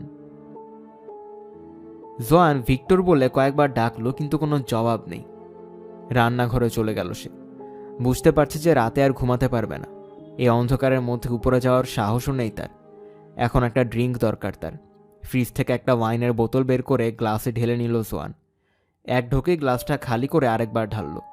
গ্লাসে চুমুক দিতে যাবে, ঠিক তখনই তার পা খামচে ধরল বিড়ালটা। বিড়ালটা শুধু তাকিয়ে আছে তার দিকে। জোয়ান কখনো গ্রেগরির দৃষ্টিটাকে পছন্দ করতে পারেনি, এখন তো আরও পারছে না। পাত্রটার দিকে একবার চোখ বুলিয়ে আবার তার দিকে তাকিয়ে চোখ রাঙালো গ্রেগরি। বরাবরের মতোই বিষ দেয়া আছে কিনা সন্দেহ করছে প্রাণীটা। ওর দিকে পাত্তা না দিয়ে গ্লাসটা খালি করে আবার ওয়াইন ঢালল। শরীরে অ্যালকোহলের প্রভাব পড়তে কিছুটা ভালো লাগতে শুরু করেছে তার। ভিক্টরকে দেখাটা শুধুই কল্পনা ছিল, এর বেশি কিছু না। ক্লান্ত থাকার কারণে মন দুর্বল হয়ে আছে। গত 24 ঘন্টায় অনেক ধকল গেছে তার উপর দিয়ে। হঠাৎই সিগারেটের গন্ধ এলো তার নাকে। সিগারেটের না, কিছুটা সিগারের গন্ধ। ভিক্টরের সিগারের পরিচিত সেই গন্ধ। একটু একটু করে তীব্র হচ্ছে গন্ধটা। সাথে একটা অদ্ভুত ভয়ানক হিস হিস শব্দ আসছে। শব্দটার উৎস গ্রেগরি। অন্ধকারের মাঝে রোমশ লেজটা ফুলে জোয়ানের বাম পাশে থাকা খোলা দরজাটার দিকে তাকিয়ে দাঁত বের করে হিস হিস করছে বিড়ালটা। হলের দিক থেকে মোটা হয়ে ভেসে আসছে সিগারেট ধোঁয়া। এক দৌড়ে বাসা থেকে বের হয়ে রাস্তায় চলে এলো জোয়ান। বের হওয়ার সময় মূল দরজাটাও ঠাস করে লেগে আটকে গেছে। রাস্তার হলুদ আভাময় আলোর মাঝে দাঁড়িয়ে কাঁপছে জোয়ান। আত্মা ধুকপুক করছে। একবার ভাবলো রাস্তার মাঝে দৌড়ে গিয়ে গাড়ি চালকের কাছে সাহায্য চাইবে কিন্তু ওই গাড়িটা পুলিশের। তাড়াতাড়ি সরে গিয়ে একটা ঝোপের আড়ালে লুকালো জোয়ান। ও জানে যে ওর পা থেকে মাথা পর্যন্ত পুরোটাতেই ময়লা লেগে আছে। এই অবস্থায় দেখলে অনেক প্রশ্ন করতে পারে পুলিশ। এত রাতে বাসা ছেড়ে বাইরে কেন বেরিয়ে এসেছে সেটাও জানতে চাইবে। ভূত বিশ্বাস করতো না ভিক্টর। জোয়ান অশরীরী নিয়ে বানানো অনুষ্ঠানগুলো বেশ পছন্দ করলেও ভিক্টর কখনো পাত্তা দিত না ওগুলো। ভূত হলো মনের কল্পনা, আর কিছুই না। তাহলে কি ভিক্টরকে সিঁড়িতে দাঁড়িয়ে থাকতে দেখাটা তার মনের কল্পনা ছিল? পুলিশের গাড়িটাকে পাশ কাটিয়ে চলে যেতে দেখল। তুষার শীতল বাতাস বয়ে চলায় ঠান্ডায় কাঁপছেও। গালে বৃষ্টির ফোঁটা টের পাচ্ছে। এই অবস্থায় বাইরে আটকা পড়েছেও। একটা ভূতের ভয়ে বাইরে আটকে গেছে সে। তার ফোনটাও বাসার ভেতরে, সবকিছুই বাসার ভেতরে। বাসার ভেতরে ফিরে যেতে চাচ্ছে না জোয়ান, কিন্তু এত রাতে যাবে কোথায় সে? তারপরই হঠাৎই বাড়তি চাবিটার কথা মনে পড়ল তার। পিছনের দরজার ইটের নিচে সবসময় একটা চাবি লুকিয়ে রাখে ভিক্টর, মানে রাখত। আশা করছে যেন ওখানেই থাকে চাবিটা। ময়লার ঝুড়ি আর সাইড গেটটা পেরিয়ে রান্নাঘরের দরজার কাছে চলে গেল। অন্ধকারের মাঝে হাতড়ে হাতড়ে ইটটা খুঁজে পেয়ে উল্টে দিল। কপাল ভালো যে চাবিটা রয়েছে ওখানে। চাবিটা হাতে তুলে নিয়ে দৌড়ে মূল দরজার সামনে চলে এলো। তাড়াতাড়ি করে দরজা খুলে ভেতরে ঢুকে আবারও দরজা আটকে দিল সে। জোরে জোরে আওড়াচ্ছে। মনের ধোঁকা আর কিছুই না, ওসব শুধুই বিভ্রম। ভয় কাটানোর জন্য টেলিভিশনটা চালু করে টেবিলের পাশে বসে পড়ল জোয়ান। 20 মিনিটের মধ্যেই ওয়াইনের একটা সম্পূর্ণ বোতল খালি করে ফেলেছে ও। রাত 4টার দিকে ঘুমাতে গিয়েছিল ক্যামিলা। সকাল 8:30টায় তার মোবাইলের রিংটোন বেজে উঠায় বেশিক্ষণ ঘুমাতে পারল না। এক চোখ খুলে চুলে জটলার ফাঁক দিয়ে মোবাইলের পর্দার দিকে তাকালো। আশা করেছি এটা যেন ভিক্টর হয়, নাকি ক্যাসপার। প্লিজ, এটা যেন ক্যাসপার না হয়। কিন্তু মোবাইলের পর্দায় কোনো নাম্বার দেখা যাচ্ছে না, শুধু লেখা আছে কল। ভয়ে ভয়ে ফোনটা ধরল ক্যামিলা। ভিক্টর কি নতুন কোনো ফোন থেকে কল করেছে, নাকি ক্যাসপার তার নম্বর লুকিয়ে কল করেছে? তবে ওপাশ থেকে ভেসে আসা পুরুষের কণ্ঠটা চিনতে পারল না। হ্যালো, আমি ব্রাইটন অ্যান্ড হোভ পুলিশের কনস্টেবল ব্ল্যাক বলছি। একটু আতকে উঠল ক্যামিলা। কিটেন পার্লারের কাজ করতে গিয়ে কি ঝামেলায় পা দিয়ে ফেলেছে সে? জি বলুন। ভিক্টর ইসমাইলি নামের একজনকে খুঁজছি আমরা। সোমবার সন্ধ্যা থেকেই নিখোঁজ তিনি। ওনার মোবাইল ফোন মনিটর করতে গিয়ে দেখলাম যে গতকাল সন্ধ্যা 6:55-তে আপনার নম্বর থেকে একটা ফোন এসেছিল। কল দেয়া সেই মানুষটা কি আপনি? ভিক্টর নিখোঁজ? হ্যাঁ, ওনাকে নিয়ে একটু চিন্তিত আছি আমরা। আপনি কি ওনার বন্ধুদের একজন? হ্যাঁ, অনেক ভালো একজন বন্ধু। আপনার সাথে কিছু কথা বলার দরকার আমাদের। আপনি কি আমাদের এখানে একবার আসতে পারবেন? যদি পারেন তাহলে ব্রাইটন পুলিশ স্টেশনে ঢু মেরে যাবেন একবার। 10:30টার দিকে আসতে পারবো আমি, তখন এলে চলবে? অবশ্যই। আপনার নামটাকে একবার বলবেন? ক্যামিলা। ফ্রন্ট ডেস্কে এসে আমার কথা বলবেন। আমি কনস্টেবল ব্ল্যাক। ভিক্টর কি ঠিক আছে, এইটুকু জানাতে পারবেন আমাকে? আমরা জানি না আসলে। লোকটাকে হন্যে হয়ে খুঁজছি আমরা। তার নিরাপত্তা নিয়ে আমরা বেশ শঙ্কিত। লোকটাকে ধন্যবাদ দিয়ে কল কেটে দিল ক্যামিলা। বিছানা থেকে নেমে পড়েছে। এখন আর ঘুমোতে পারবে না সে। নিরাপত্তা নিয়ে শঙ্কিত। পুলিশের সহযোগিতার জন্য সব রকম সাহায্যই করবে সে। আবারও ফোনটার দিকে তাকালো ক্যামিলা। এরপর হুট করে একটা কথা মনে পড়ল তার। ভিক্টর প্রায় তার স্ত্রীকে নিয়ে কথা বলতো তার স্ত্রী নাকি খুবই খারাপ একটা মানুষ, তাকে অসুখী করে রেখেছে।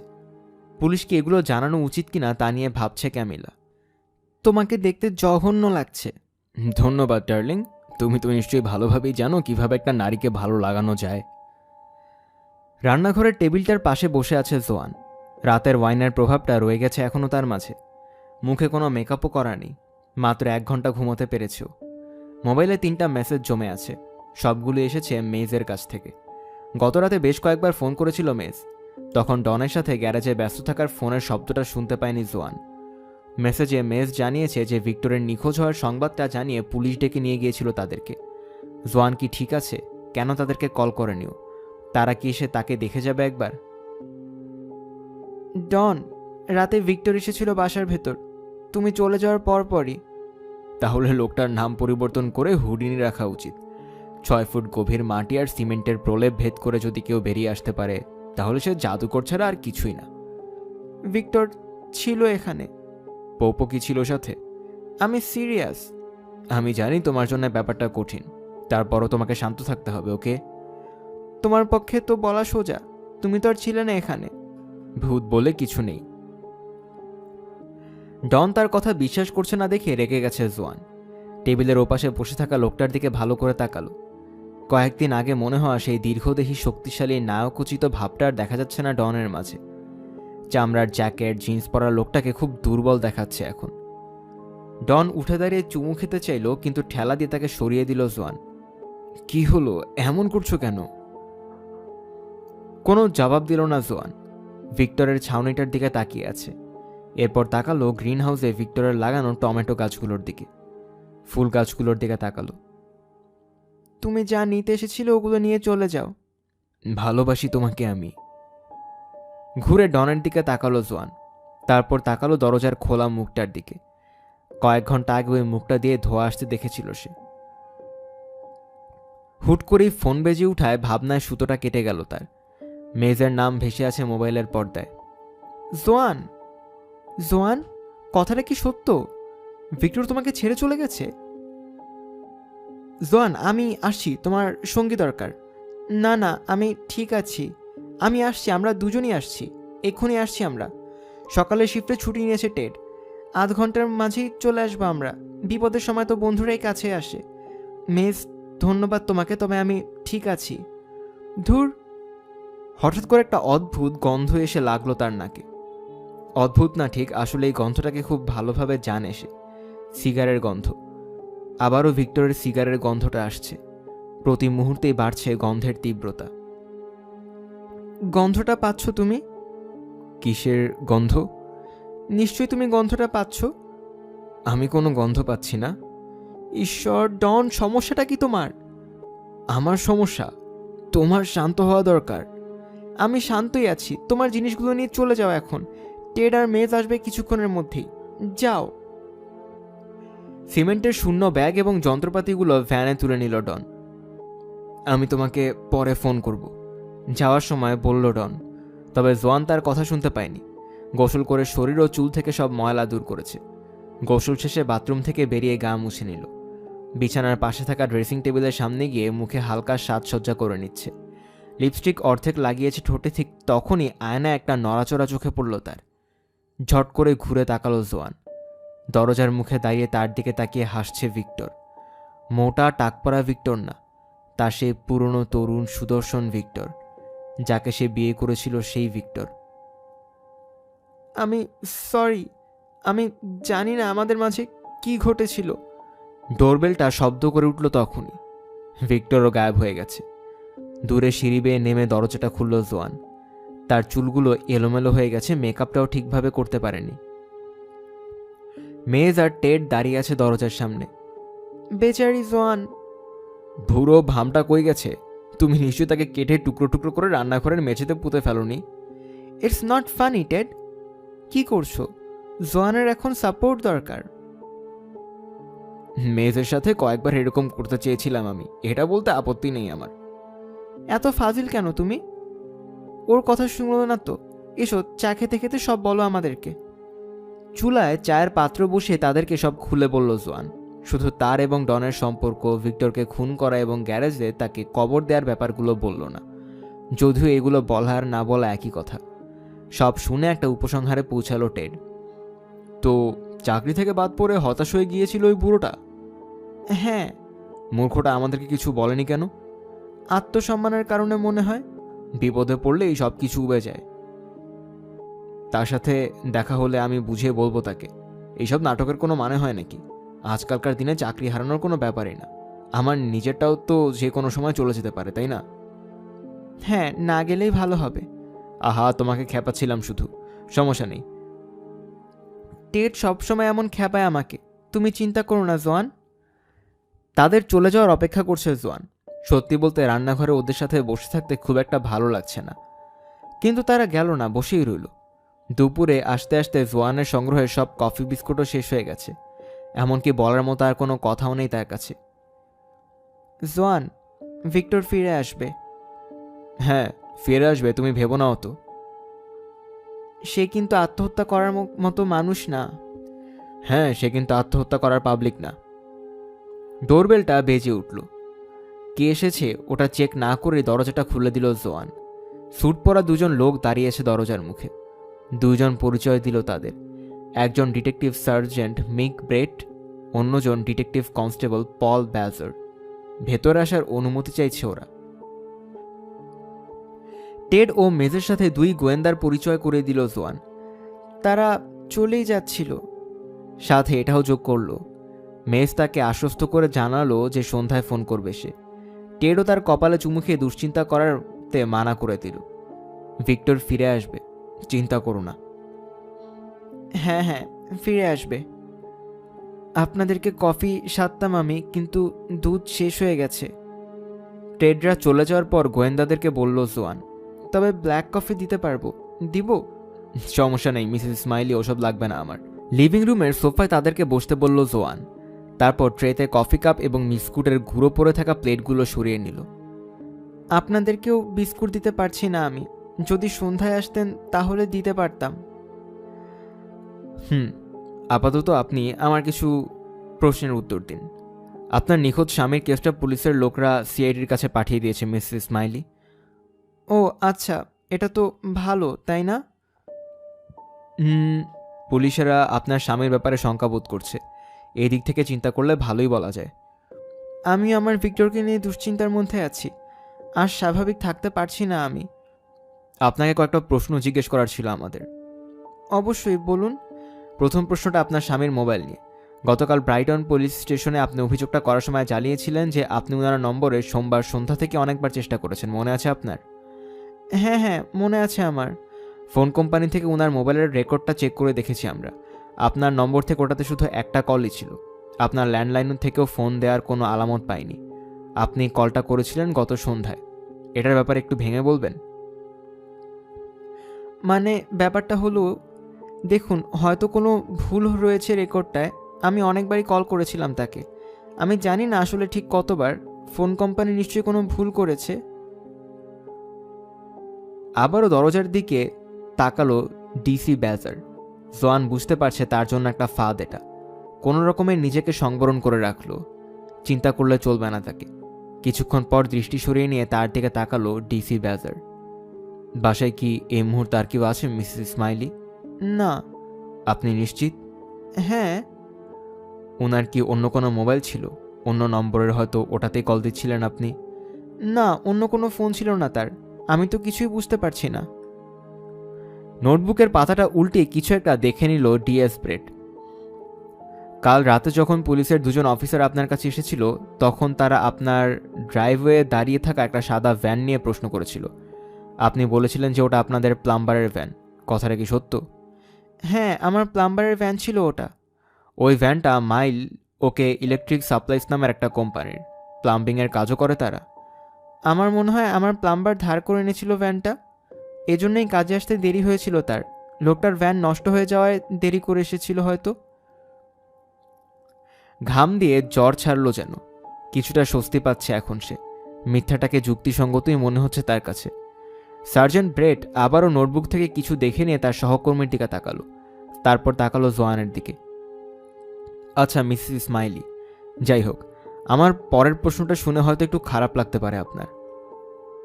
জি। আপনি কি এটা জানতেন যে আপনার স্বামীর আরেকটা সম্পর্ক ছিল? উনি যে আপনাকে ছেড়ে যাওয়ার পরিকল্পনা করছিল তা কি জানতেন? দুজন অফিসারই এখন মনোযোগী দৃষ্টিতে তাকিয়ে আছে জোয়ানের দিকে।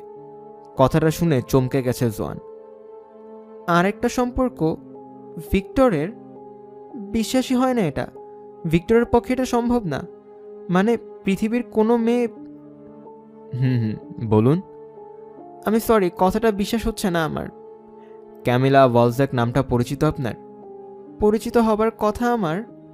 গত রাতে আপনার স্বামীর মোবাইলে ফোন করেছিল ক্যামিলা। তো? তার নম্বরটা লুকানো ছিল এবং মেসেজও রাখেনি।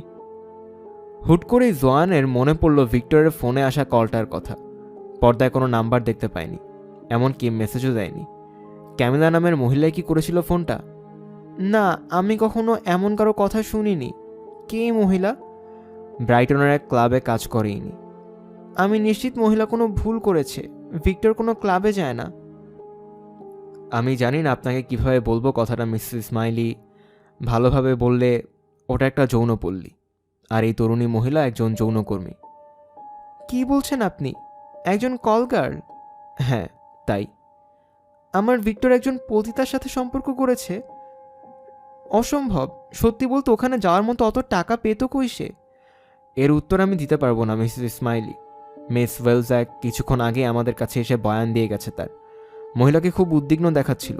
বলল যে আপনার স্বামী আর ও মিলে নাকি একসাথে নতুন জীবন শুরু করার পরিকল্পনা করেছিল। মহিলা বড়সড় কোনো ভুল করেছে, হয়তো অন্য কোনো ভিক্টরের কথা বলছে ও। আমরা আপনার স্বামীর ছবি দেখিয়েছিলাম তাকে। আপনার স্বামীকে চিনতে পেরেছি উনি। হয়তো কিছু একটা লুকাচ্ছে ও। ভিক্টরের কোনো ক্ষতিও তো করে থাকতে পারে ওই মহিলা, এটা ভেবেছেন আপনারা? ওটা নিয়ে নিশ্চিতভাবেই তদন্ত করব আমরা। আমার ভিক্টর এক পতিতার সাথে বিশ্বাসই করতে পারছি না আমি। এজন্যে আমাদের ধারণা এটা যে ওনার হয়তো অন্য আরব মহিলার সাথেও সম্পর্ক আছে। সম্ভবত এখন হয়তো তাদের কারোর সাথেই আছে লোকটা। কখনোই না। আপনি কি নিশ্চিত মিসেস ইসমাইলি? লোকটার প্রশ্ন করার ধরনটা একটু দ্বিধায় পড়ে গেল জোয়ান। হঠাৎ করেই বুঝতে পারল নিজের অজান্তে পুলিশ তাকে একটা উপহার দিয়ে দিয়েছে। ভিক্টরের গায়েব হওয়ার একটা উপযুক্ত কারণও খুঁজে পেয়েছে সে। মুখে মিথ্যা একটা হাসি ফুটিয়ে আবারও আঙুল দিয়ে চোখ মুছে নিল জোয়ান। কাউকে কি আর পুরোপুরি চেনা যায় অফিসার? আমি ভাবতাম ভিক্টরকে আমি ভালোভাবে চিনি। আমি ভেবেছিলাম আমার সাথে সুখেই আছে ও। স্পষ্টতে আমি ভুল ভেবেছিলাম। পতিতাদের পিছনে ছুটত। ছি, আপনাদের কথাই ঠিক। আরও সম্পর্ক থাকলেও থাকতে পারে, হয়তো আরও অনেকের সাথেই আছে, অন্যান্য দেশেও আছে হয়তো। এখন বুঝেছি কেন আমাকে টাকা দিতে চাইতো না। আপনার কি ওনার পাসপোর্টটা আছে? চেক করে দেখেছিলেন? হ্যাঁ, করেছিলাম। ওটা নিয়ে গেছে, তার ডেস্কে নেই। প্রথমে আমি এটাই চেক করে দেখেছিলাম। পিসিএসও ওয়ার্ডসের কাছে পাসপোর্টের কথা বলেননি কেন আপনি? আমার অবস্থাটা বুঝে দেখুন একবার। ভুলে গিয়েছিলাম হয়তো। ভালোবাসার মানুষকে হারিয়ে ফেলার যন্ত্রণা কি সহ্য করার মতো? বলেই কাঁদতে শুরু করলো জোয়ান। আরও কিছুক্ষণ জিজ্ঞাসাবাদ করে তার কাছ থেকে বিদায় নিল গোয়েন্দারা। যদিও বাইরের রূপালী ফোর্ড ফোকাসটার সামনে কিছুক্ষণ দাঁড়িয়ে রইল ওরা। নিজেদের মধ্যে কিছুক্ষণ কথা বলে অবশেষে জায়গাটা ত্যাগ করল। সবার সাথে কথা বলতে বলতে অনেক সময় পেরিয়ে গেছে। এখন তাড়াতাড়ি বেরোতে হবে জোয়ানকে, নইলে কাজে পৌঁছাতে দেরি হয়ে যাবে তার। তবে তার পরিবর্তে জানালার কাছেই আরও কিছুক্ষণ দাঁড়িয়ে রইল। রাগে ক্ষুব্ধ হয়ে আছে। ভিক্টর ধোঁকা দিচ্ছিল তাকে। একটা পতিতার কাছে যেত শয়তানটা। কতদিন ধরে ওই ড্যানিটার পেছনে কত টাকা উড়িয়েছে।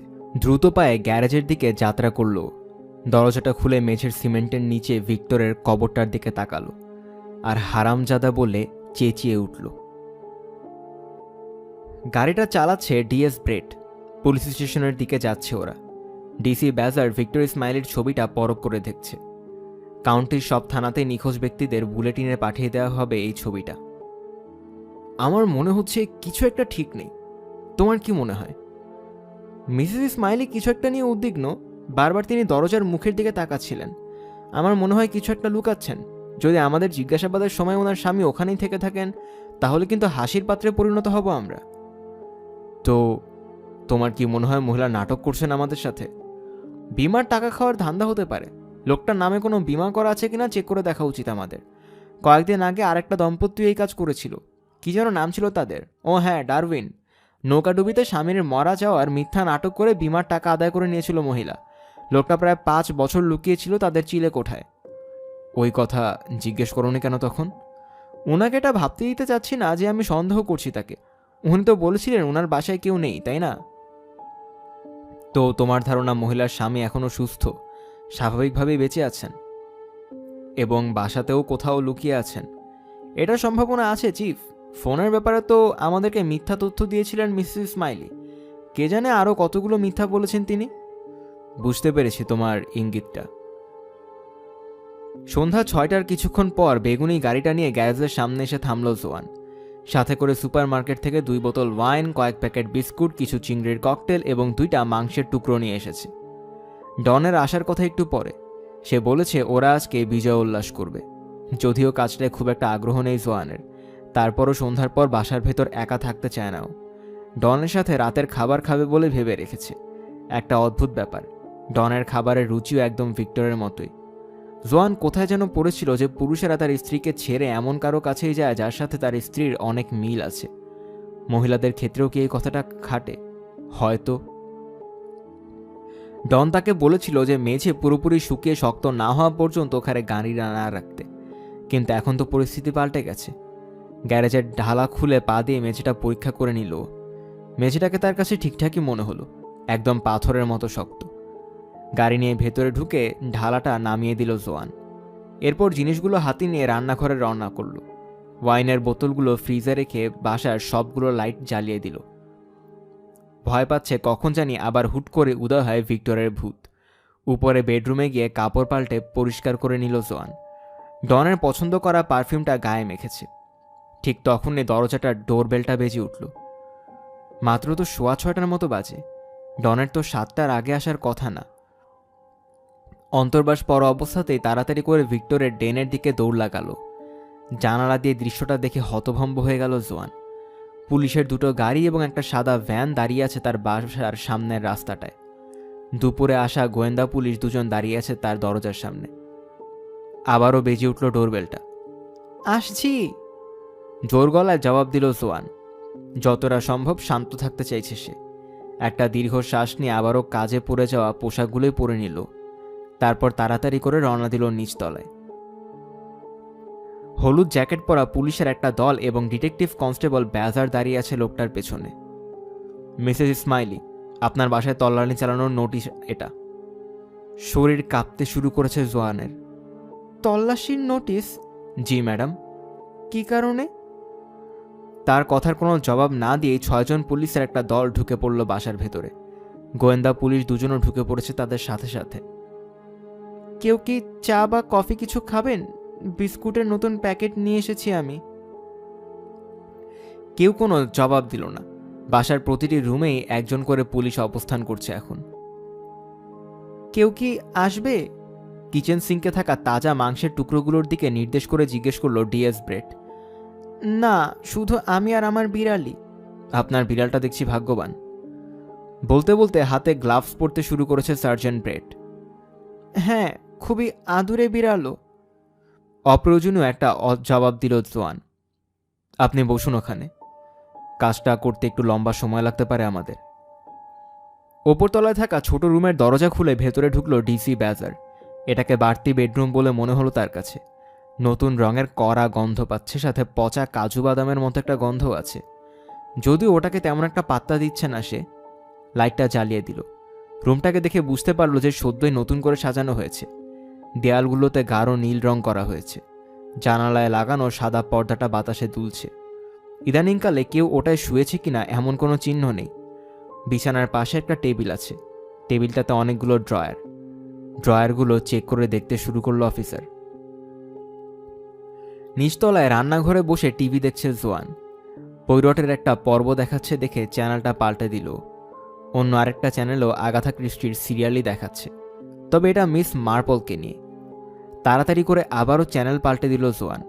পরের চ্যানেলটায় দেখাচ্ছে মোর্সের জন্থ একটা উন্মুক্ত কবরের সামনে দাঁড়িয়ে আছে। এবার টেলিভিশনের পর্দায় ভিক্টরের হাসি হাসি একটা মুখ ফুটে রয়েছে। আবারও চ্যানেল পাল্টাতে যাবে তখনও সংবাদ পাঠকের কথাগুলো কানে এলো তার। ভিক্টর ইসমাইলি নামের এই লোকটিকে নিয়ে শঙ্কিত হয়ে আছে সাসেক্স পুলিশ। গত বেশ কয়েকদিন ধরে ডায়াবেটিস রোগে আক্রান্ত এই মানুষটিকে খুঁজে পাওয়া যাচ্ছে না। টেলিভিশনটাই বন্ধ করে দিল জোয়ান। মনের ভেতর কেমন যেন একটা খারাপ অনুভূতি হচ্ছে তার। কিছুক্ষণ পর গ্লাভস পরা হাতে একটা কালচে লাল ছোট বই নিয়ে রান্নাঘরে হাজির হলো ডিসি ব্যাজার।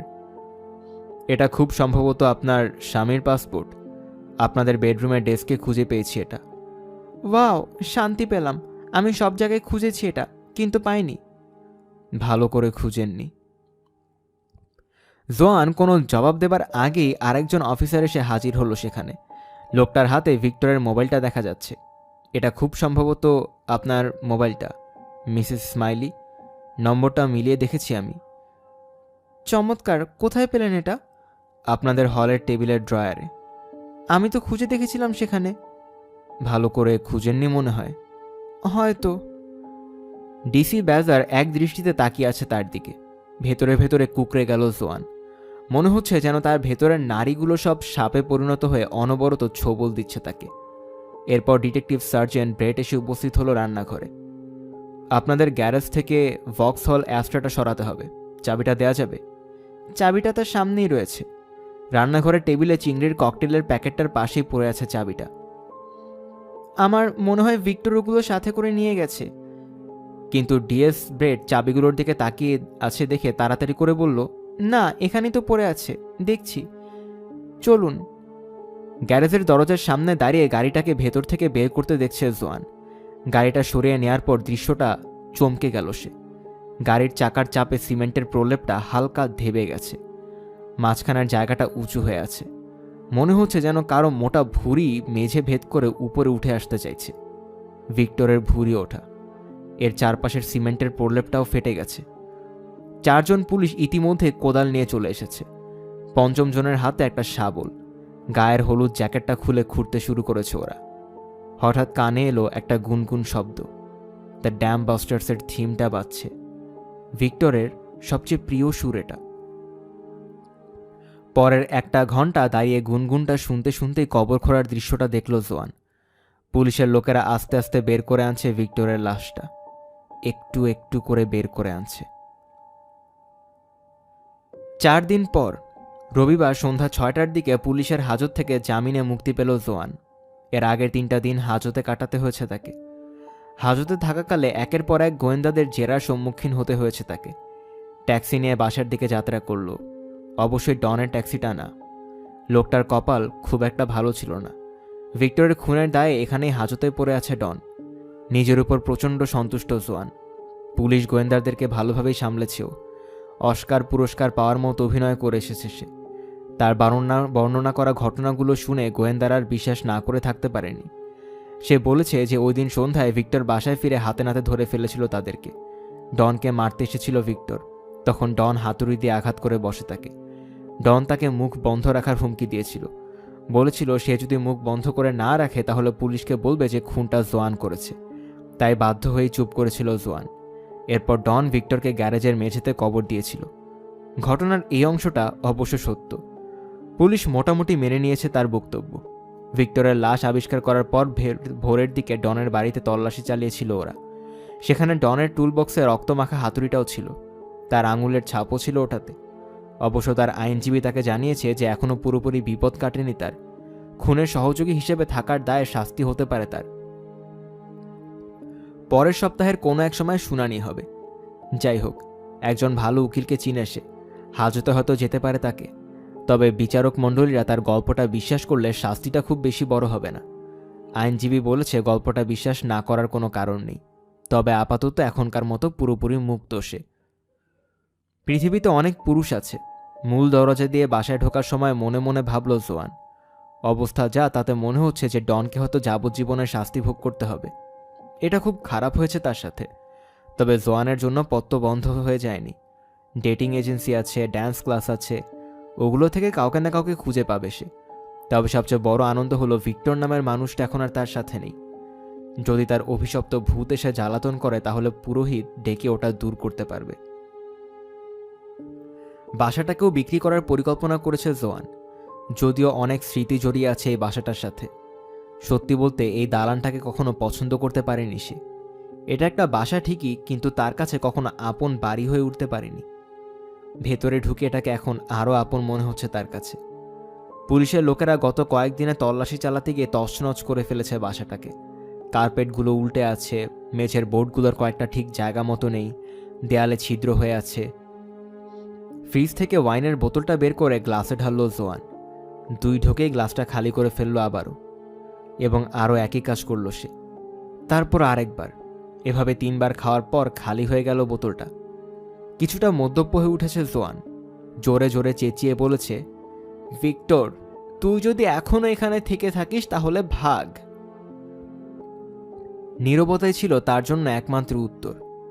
লম্বা ঢেকুর তুলে গ্লাসটা আবারও পুরোপুরি খালি করে ফেলল সে। আবারও নিজের কাপড় পরতে কিছুটা স্বস্তি পাচ্ছেও। হাজতে থাকার সময় একটা জঘন্য বেঢপ জামা পরে থাকতে হয়েছিল তাকে। ক্ষুধা লেগেছে তার, সাথে আরও অ্যালকোহল দরকার। কপাল ভালো যে ফ্রিজে ওয়াইনের আরও একটা বোতল ছিল। 1 ঘন্টা পর পুরোপুরি মাতাল হয়ে গেছে জোয়ান। কোনো রকমের টলতে টলতে উপরের বেডরুমে উঠে গেল সে। গায়ের পোশাক পাল্টে দাঁত মেজে বিছানায় গা এলিয়ে দিল। বিছানার চাদর ও বালিশগুলো থেকে ভিক্টরের গন্ধ আসছে। কিছুক্ষণ পরই নাক ডাকার শব্দ শুনে ঘুম ভেঙে গেল তার। আগে কখনো এত জোরে নাক ডাকতে শুনেনিও। অন্যান্য রাতের মতোই মুষ্টি পাকিয়ে ভিক্টরের শরীরে ঘুষি মারল, কিন্তু তার মুষ্টিটা গিয়ে পড়েছে শূন্য বিছানার উপর। ভিক্টরের জায়গাটা তো খালি পড়ে আছে, কিন্তু নাক ডাকার শব্দটা থামছেই না, ক্রমাগত বাড়ছে। হঠাৎ করে বয় ঝেঁকে ধরল জোয়ানকে। লাইটটা জ্বালালো, কিন্তু কিছুই নেই। শব্দটা মিলিয়ে গেছে যেন, হয়তো স্বপ্ন দেখেছিল।